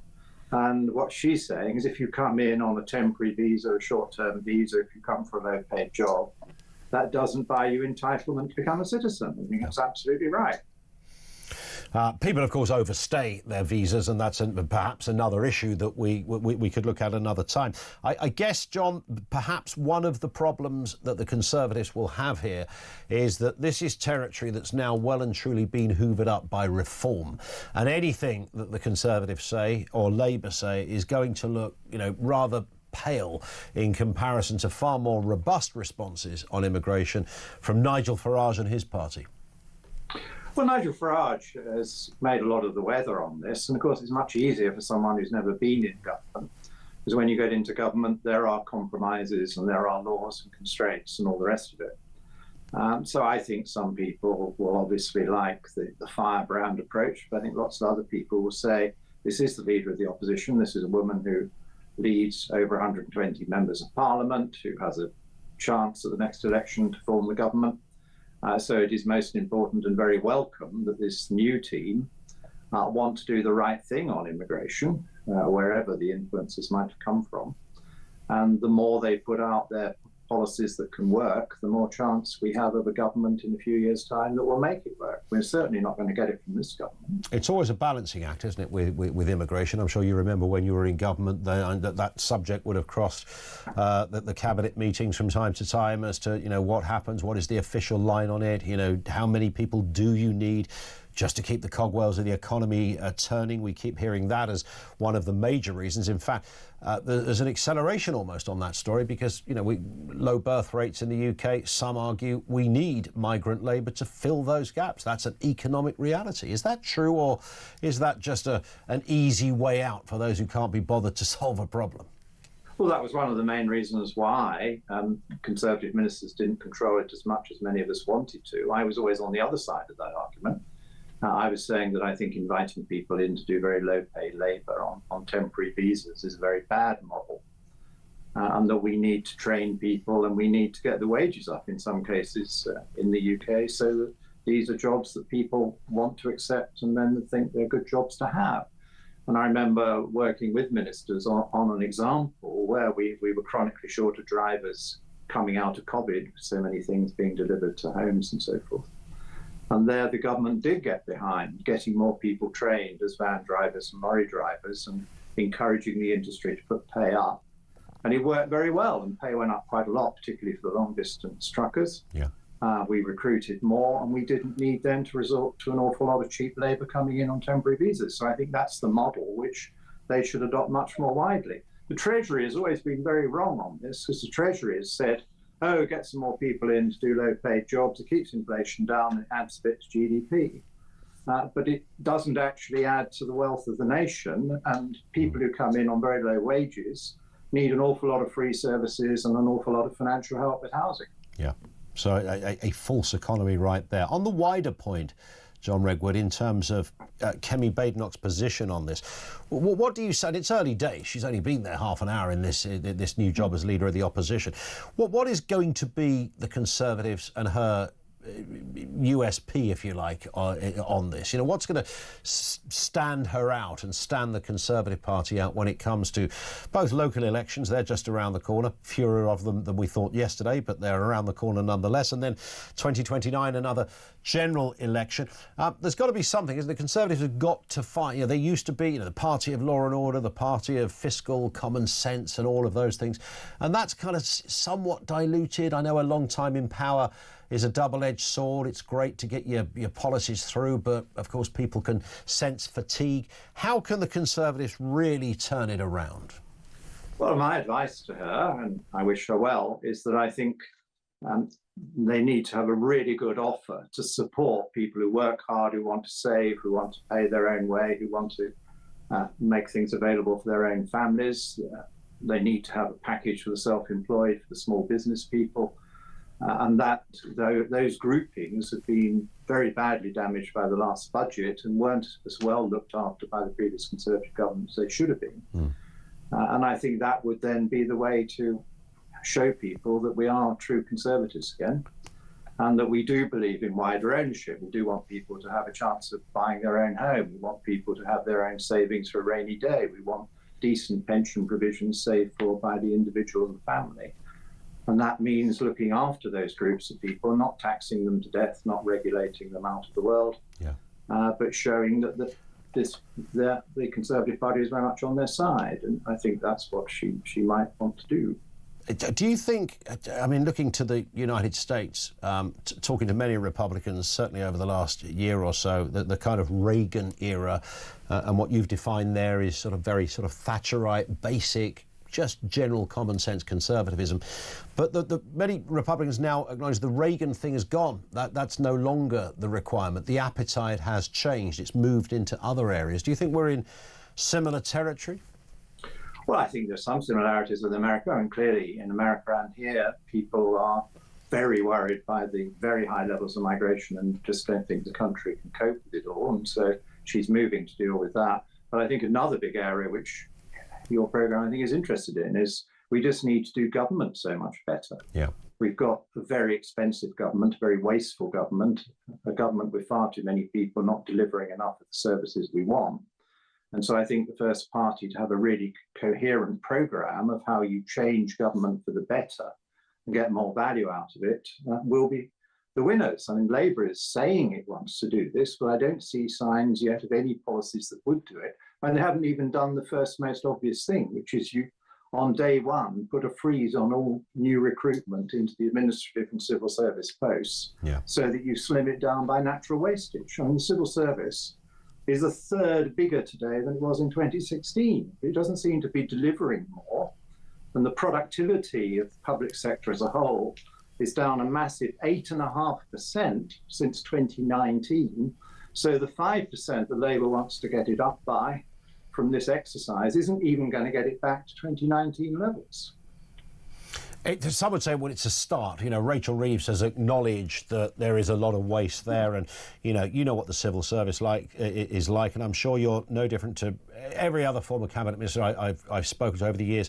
You know, good civil servants are worth their weight in gold. You know, these guys are, you know, the top of their tree, the very best. You want good people like that, but the real story is in the fact there's many others that don't get anywhere near that kind of heady status, as it were, and too many on impressive titles and wages that don't really match their ability, and never a possibility to get rid of somebody. You've almost got to carry out second-degree murder in the civil service to lose your job.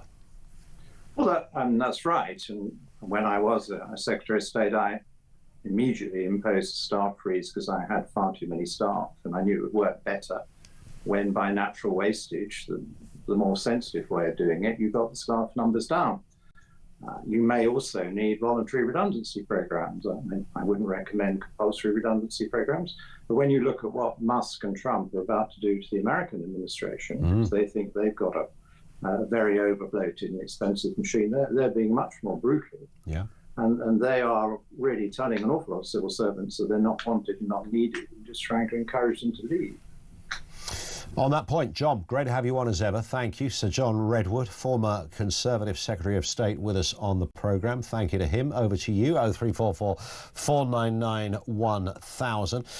Lots of comments coming through from you on that issue of wastage and all the other aspects, whether it's migration, whether it is, that's there every single day, right?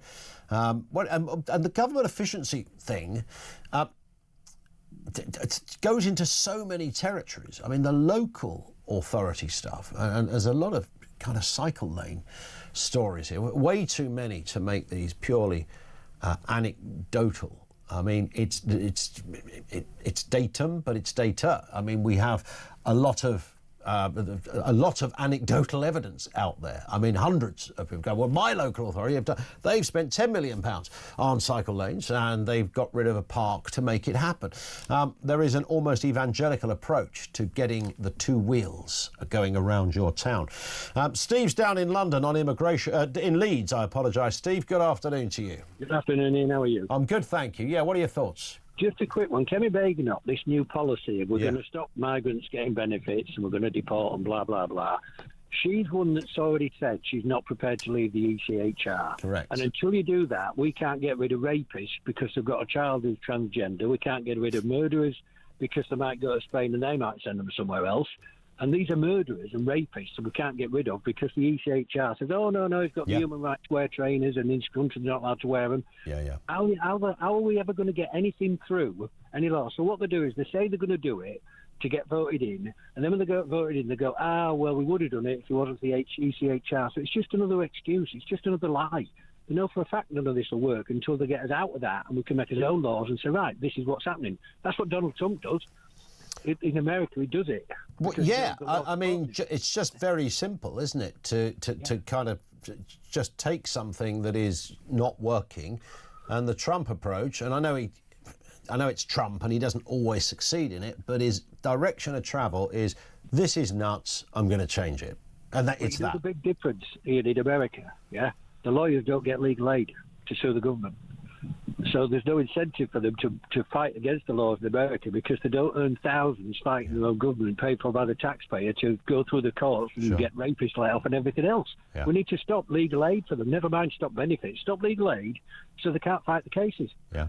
Oh, I was reading somebody who got 100,000 quid from the government for being caught up in we couldn't deport this person. They battled against it. They argued that their rights were infringed, and a court paid them £100,000. You wouldn't get that if a government minister walked out of a building and chopped your leg off. You wouldn't get that kind of compo. Look at it this way, and just briefly, Sir Keir Starmer became a millionaire on the back of legal aid. Us taxpayers paid for his millions in the bank on the back of him fighting his own government to defend terrorists and all sorts of threats, and he made himself a millionaire. Do we actually think these people are actually going to turn away that money and go, you know what, I don't want it anymore? Yeah. I see what there's a lot of money in legal aid in all the wrong places. Steve, thank you very much indeed. Steve down there in Leeds. This comes in from Julie, who says, reference the topic of the civil service, how to save money. I've got a good idea. How about sacking all of the civil service, also scrap Shagos, then use the money for the OAPs and retired people? That's right. Maybe you could just have a very streamlined civil service. Maybe we could do a Britain's Got Talent kind of civil service sort of thing. And it would be great. Each week you could have the different departments who could audition almost for the role of, I don't know, head of the agriculture department, permanent secretary at the Home Office. You could do all of this on a kind of ITV show. Stephen Mulhern's a shoo-in for that one. He'd be great at that. Why not? And, I'm sure Holly would probably do, the kind of spin-off show maybe. Or would she be insulted by the spin-off status? I don't know. 0344 499 1000 is where you will find us. This is Talk.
Palestinians have a right of return to the lands that they were dispossessed from. All refugees have a right of return. So the demands that they're making. Okay, here's the thing. It's not. Okay, none of that is going to happen. So what are the options? No, well, look, we're annoying you. We are out of time. We'll get you back on again very soon so we can talk about this at greater length. But basically, fundamentally, do you think we are going to see anything of what Donald Trump has said? Just in 10 seconds. Is any of that going to happen? Absolutely not. It's not going to happen.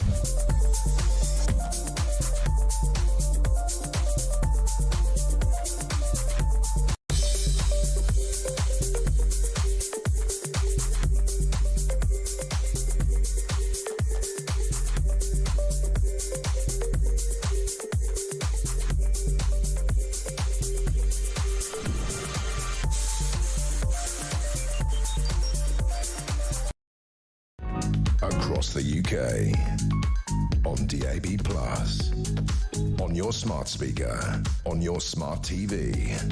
And on your side. This is Talk. This one comes in from No Name Given. I think it's his reference Kemi's immigration plans. It's definitely too little too late. Why are immigrants allowed to claim benefits in any kind of case, particularly those with dependents with accompanying children who don't speak any English and are unlikely to learn or even work? What do we do about those immigrants' wives who aren't permitted to work because of religious ideology? Immigrants should be on temporary work visas, be self-funding and not permitted to bring dependents. I thought we needed workers, not dependents too.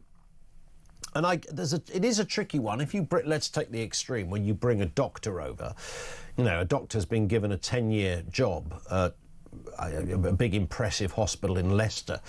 They're going to want to move their family with them, right? I mean, that makes sense. And you wouldn't do it any other way. You know, the family would emigrate. But we're not really talking about that. We're talking about people who aren't in that position. And the amount of dependence is kind of off the scale. I mean, I understand some of it, but man alive. I think what Kemi's going to be accused of here is just simply tinkering. And it's just, it doesn't get to the meat of the problem. And here's the big thing. I know politics should not just be, they always say politics is showbiz for ugly people. I wish it was a bit more showbiz in some respects. I wish there were people that we could listen to and say, wow, they're good. I believe they believe that. And that's the criteria. They look like, they sound like they are so passionate about this. When Nigel Farage talks about immigration, even if you don't like Nigel Farage, even if you would never vote for Nigel Farage, I don't think anybody would doubt it's in his DNA, okay? The passion with which he enunciates every syllable when talking about this is so powerful, no other politician can get close. And it's that, when Trump talks, Trump's almost unique ability to say incredibly controversial things in the most incredibly casual way. It's that, but that's a thing, right? That gets you. Now, look, you know, beware of people bearing gifts. I get it. You know, the kind of snake oil salesman was amazing at doing that. Emperor's New Clothes, I get all of that. But even if you took, you know, even if some of it is just, you know, a little bit over the top. Trump knows he says over the top things. He does it on purpose. It gets people talking. But even if you took some of that away, you're still left with passion. And politicians who speak with passion and real meaning, a velocity of meaning, are ones that people like these days. And for what I was saying to Sir John Redwood just a second ago, the same as in the States where the Reagan era has gone. I don't think now people, when they look at politics, are looking at Thatcher going, oh yes, Thatcher was very good on family values and prudency and the pound in your pocket. And she would talk about not overspending, thrifty, housewife type economics. I think that's kind of gone. The appetite doesn't sit there anymore. So conservatives talking in very kind of clipped, sort of sensible, oldie worldy Tory type words might be fine, and you might agree with most of it. But I think when it comes to how we do politics now, the appetite has kind of gone elsewhere. Let's talk to Morgan in Winchester. On Chagos, Morgan, good afternoon. Good afternoon. I'd like to just ask Keir Starmer, whose money is it he's giving away? It belongs to the British public. You know what I mean? They should be asked first. Yep. And the islands. Well, you'd think so. You'd think so. I'm very passionate about this. And I think your programme, Elon Musk and Nigel Farage, are our first steps to freedom. And this is what we need. We need more people like you. Well, that's very kind. Do you think, though, when Starmer, just on Chagos, because I'm confused about this, because he's starting to talk in riddles, have you noticed, Morgan? He's saying, it's about security. It's a security thing. And I think, well, one of his ministers was pressed yesterday, what's the security thing? And, of course, the minister said, I can't divulge the security stuff. And it's like, well, you're giving away something we already own, and not only giving it away, you're also paying to give it away. Yeah, we're paying our money to give something away, yes. How does that work? We already own. I mean, I don't know any other transaction that works like that. No, I think, pardon I'm being rude, but I think somebody must be getting a backhander somewhere. Well, you do wonder. I mean, you are forced into those kind of corridors of thought when faced with illogical decisions, and until Starmer or anyone else can. And by the way, this would have happened under the Tories as well, Morgan. Yeah. They were no better on this one. But apparently, it's a security thing. Why? Who made this decision up? We must look into their background. Yeah, who was the first person that said, should we give the Chagos Islands away? Who said that? I don't know. There must be one person somewhere that came up with that and said, came into work one day, any other ideas at the meeting? Oh, I've got one, yeah, should we give the Chagos Islands away? Nobody had ever heard of the flipping Chagos Islands. Who decided to give it away? I think they're trying to bankrupt this country. This country needs people like you, like I say. This is our first steps to freedom. Yeah. Nigel Farage, Elon Musk, and people like you, the independent people. Yeah, thank you. That's very kind. Morgan, thank you very much indeed. Yeah, Collins, Musk, Trump. That's a trio right there, OK? Or did he say Farage, Trump? All of the above, all great thinkers, all great brains. Sean in Halifax. How you doing, Sean? Yeah, good evening, great show. First time caller. Oh, nice to have you with us. Great to have you on board. What are you thinking? Oh, that's typical, isn't it? We just literally, his line just went like that. So I always worry when that happens, that someone thinks we've cut them off. Sean, if you can still hear us, we will get you back on. In fact, we've got him back on that quickly. Sean, how you doing? You got scuppered by the mobile phone signal. Anyway. Absolutely right, which is connected to what you're going to say, I think, about efficiency. Yeah, efficiencies in the government, Ian. I've got first-hand knowledge of somebody in my family, actually, that worked on as a contractor for the NHS in the IT department. OK. And he was telling me he gets paid £750 to £1,000 a day. Wow. And there's fleets of these guys. He was in one office in Leeds, and there's fleets of them up there. And you can imagine how many other offices there would be in the NHS IT departments that are employing these contractors. Yeah. I have no trouble believing and understanding that, Sean, particularly in something like IT, where you kind of blind people with science, and you go, it's a grand a day for this kind of skill. And what are they doing? What are they actually? They're sat in front of a laptop or a computer at home, even. Yeah. From home as well, which is another smack in the face. Civil servants working from home again. I think they're ITing, aren't they? That's ITing. That's what they do. Spend all day ITing. Oh, it was terrible. I mean, I get it, all right? I don't dispute there's not a skill in doing this stuff. Of course there is. You want the right people. It's a health system, a database, whatever. But as you rightly say, Sean, I bet there are thousands on that kind of money in that one department. And the government may as well just put a funnel on top of the NHS and start just pouring money into it. I think you're right. Let's get the funnel out now, because that's the way it works. Great call, Sean. Nice to have you with us as a first-time caller. Thank you very much indeed for that. There are those kind of skills that I wonder if they are still skills. I remember a friend of mine, she's a bit younger, and she just left university. She went to work for a big bank, and she worked in coding, which I think, among other things, when you see a computer screen, it's just full of code. You think, wow, what do you do with that? Clearly that means stuff, right? Doesn't look like it. There's a gobbledygook to most people. That means stuff. So she's working. She's 23 at this stage, and she's said to me, we're out for a drink, and she said she was earning £800 a day. This is 23 years ago, or thereabouts. And I said, when you don't want to believe somebody, or you don't believe, I thought but then this is amazing. She's not the kind of person that would make this up. 800 quid a day for coding. It's quite a laborious job. You've got to be looking at those screens and making sense of it, or writing coding. So all that stuff that looks like gobbledygook, somebody had to write that at some point, physically put all that onto a screen. Probably mind-numbing stuff. £800 a day. This was extraordinary. For the age of 23. Her degree was not in any massive way connected to the job she ended up doing. It was a learn-on-the-job situation. Now, I reckon that job today is probably automated largely, not exclusively. And you might not need so many of these coders. I know nothing about this world. I'm just thinking out loud as to how most things tend to work. But there will be some who still carry that transferable skill around with them. And I can see they're the people that would probably join an agency, and the agency would get a gig with somebody like the NHS, and the NHS would say, yeah, we've got these IT coders. It's £800 a day for each of them.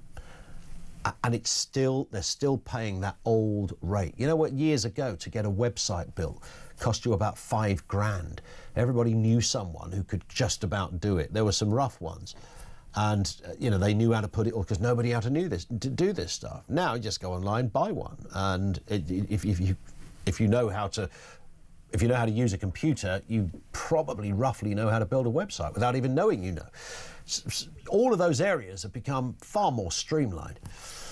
But yeah, I reckon there's places in government where they still pay the kind of wages they had to pay 20 years ago, because that was the rate and it was a very parochial skill. But today wouldn't really need to. But they still do.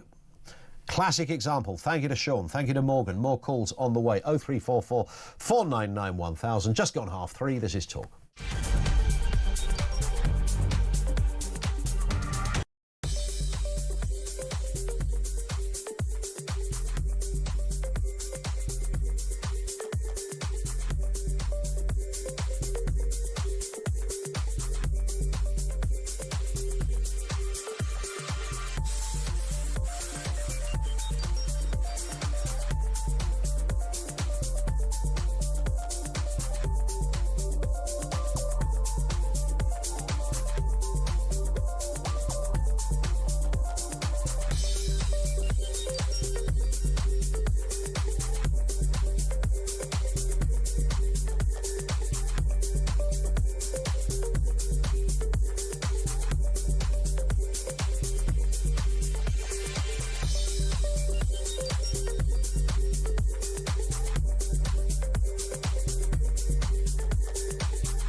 Across the UK, on DAB+, on your smart speaker, on your smart TV, and on your side.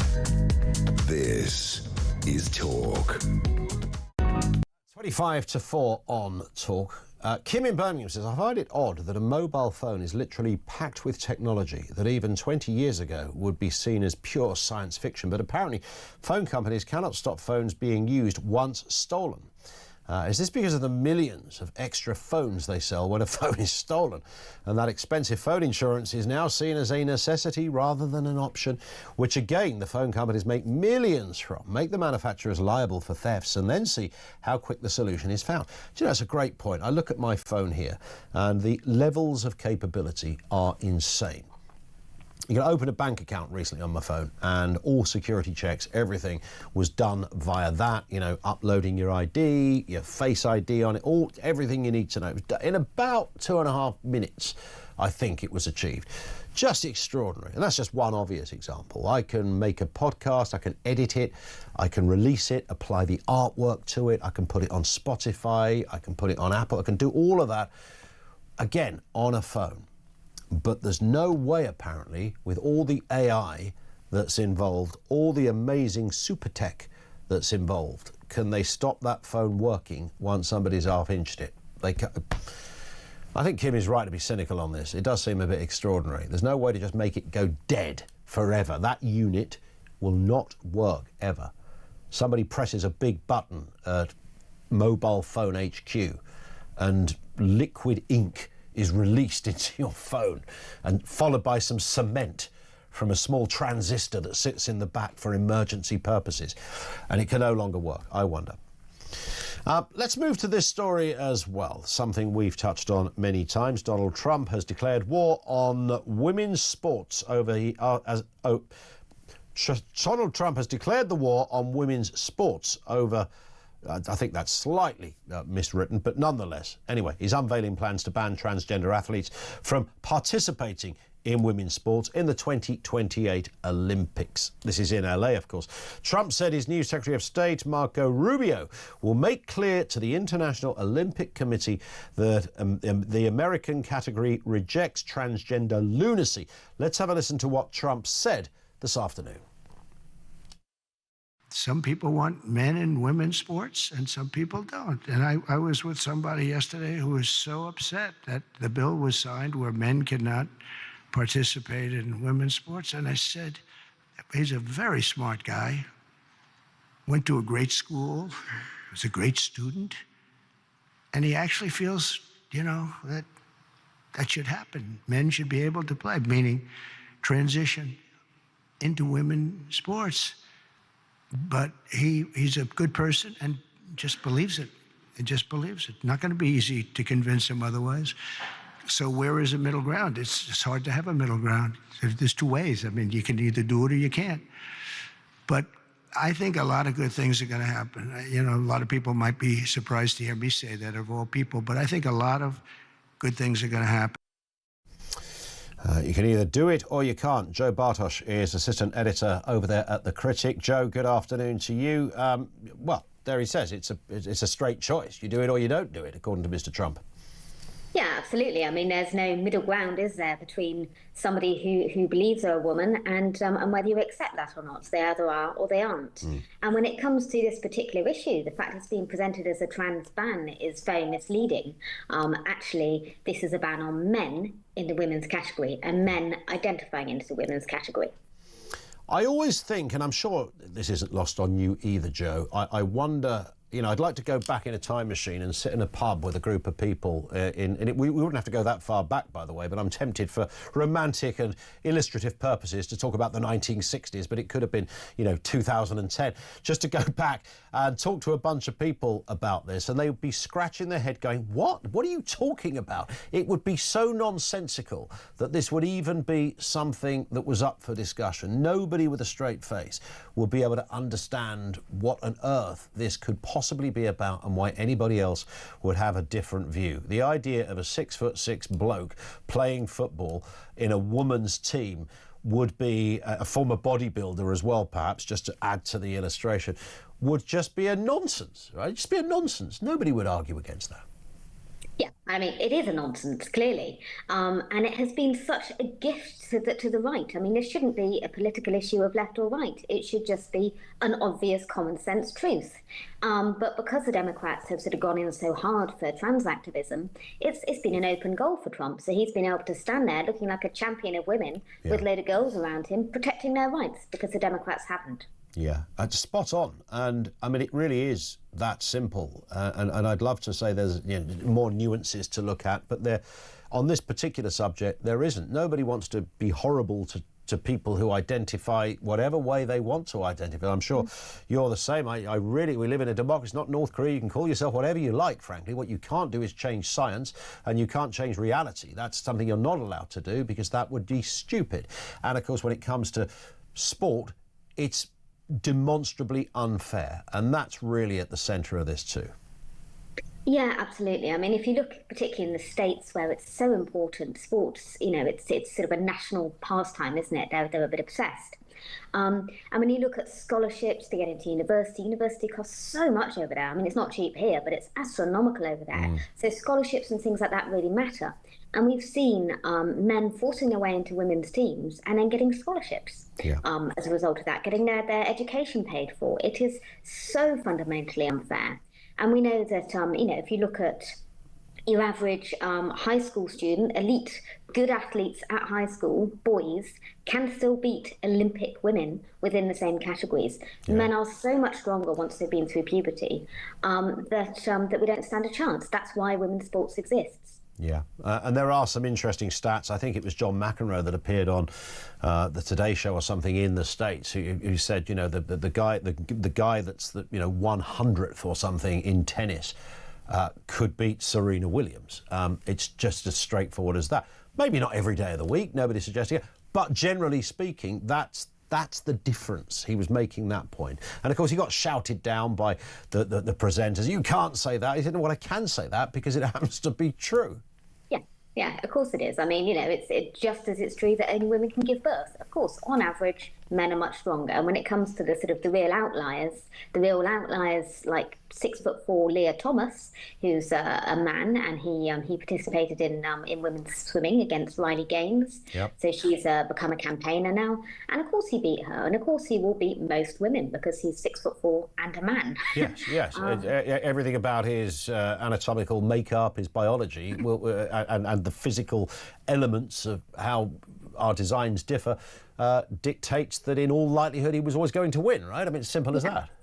And moreover, the poor athletes who he was forced to compete with had to share a changing room with him. So they had to get dressed and undressed multiple times a day in a changing room with a fully intact man. I mean, that's just not acceptable. So, like him or loathe him, Donald Trump's right on this. Do you think, because I'm genuinely intrigued by this, because there are people on the left who share the view that we're talking about here, people like Rosie Duffield and the likes who absolutely, and others, to be fair, who would endorse reality, which is really all we're talking about here. But it's the others. It's the Biden thing. Even Starmer, who couldn't. It's wrong. What was it? He said it's wrong to say only that horrible mumbling interview. I think that would be a wrong thing to say, that only a man can have a penis or something. I mean, it's like, really, as a qualified top high-flying lawyer saying this kind of stuff. What hope is there for anyone else if even he doesn't know what a bloke is? Yeah, I mean, it really shows the fear, doesn't it? That you have educated, smart politicians who are too scared to say that, men and women are different. I mean, that really shouldn't be controversial. And of course, it doesn't follow that we will have to be stereotypes. That's not the case at all. In fact, I think it's far more progressive to say that you can be any type of woman or any type of man. So it's actually a rather sexist idea, trans ideology. Do you sense that the kind of mostly the left, if we have to divide it up like that, like I say, it's not entirely polarised, but just for the purpose of this, is it about, like so many areas of inequality have been addressed or, mostly addressed? Gay rights would be an obvious example. It's not perfect. Maybe it will never be perfect, but boy, is it in a very different place. Do you remember in the days when Stonewall was somebody you really looked up to and said, God, these guys are really, really good. They've done such great, diligent work in this area.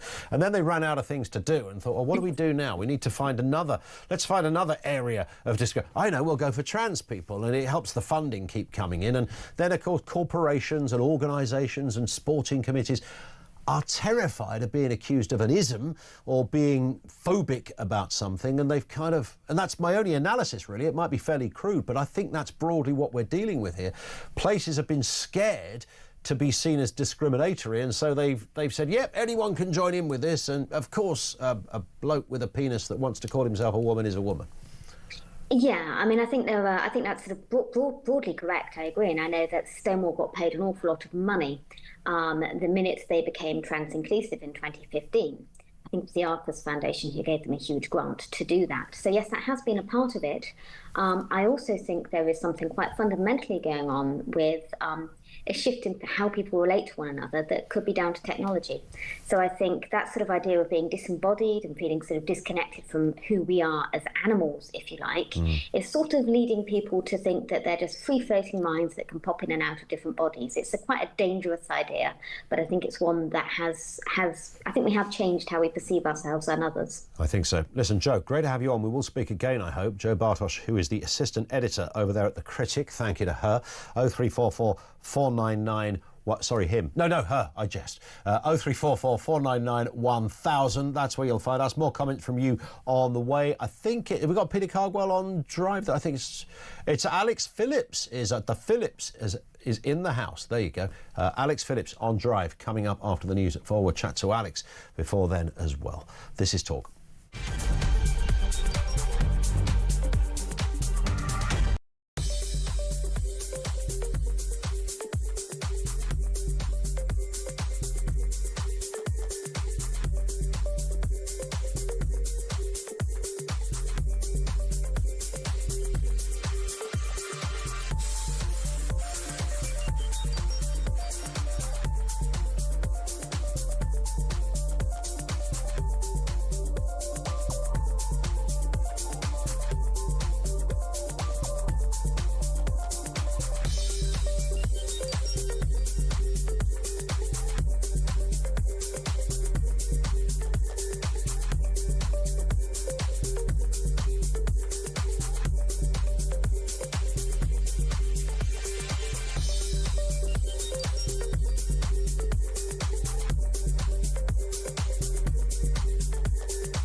She is proposing a number of things. One, if you're jobless, you're low paid, you've been claiming benefits, then no, you can't settle indefinitely in the UK, and therefore you wouldn't be allowed to then claim citizenship. She's also saying if you've entered the country legally, you're only allowed to apply for indefinite leave to remain once you've been in the country for 10 years, not the current 5 years, and after that you have to wait another 5 years before you are allowed to attempt to apply for citizenship. I mean, I think most people would just be stunned to learn that you can be here for just 5 years.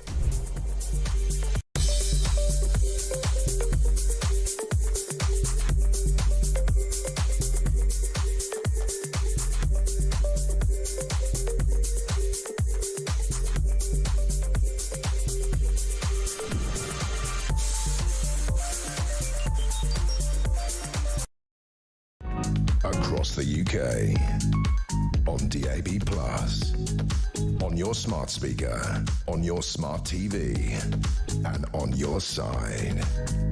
This is Talk. It is 10 to 4 on Talk. Alex Phillips is going to pop in just a little bit to tell us a little bit more about what is going on. Bill in Romsey says, if the Health Minister cuts 5%, will he take away free prescriptions?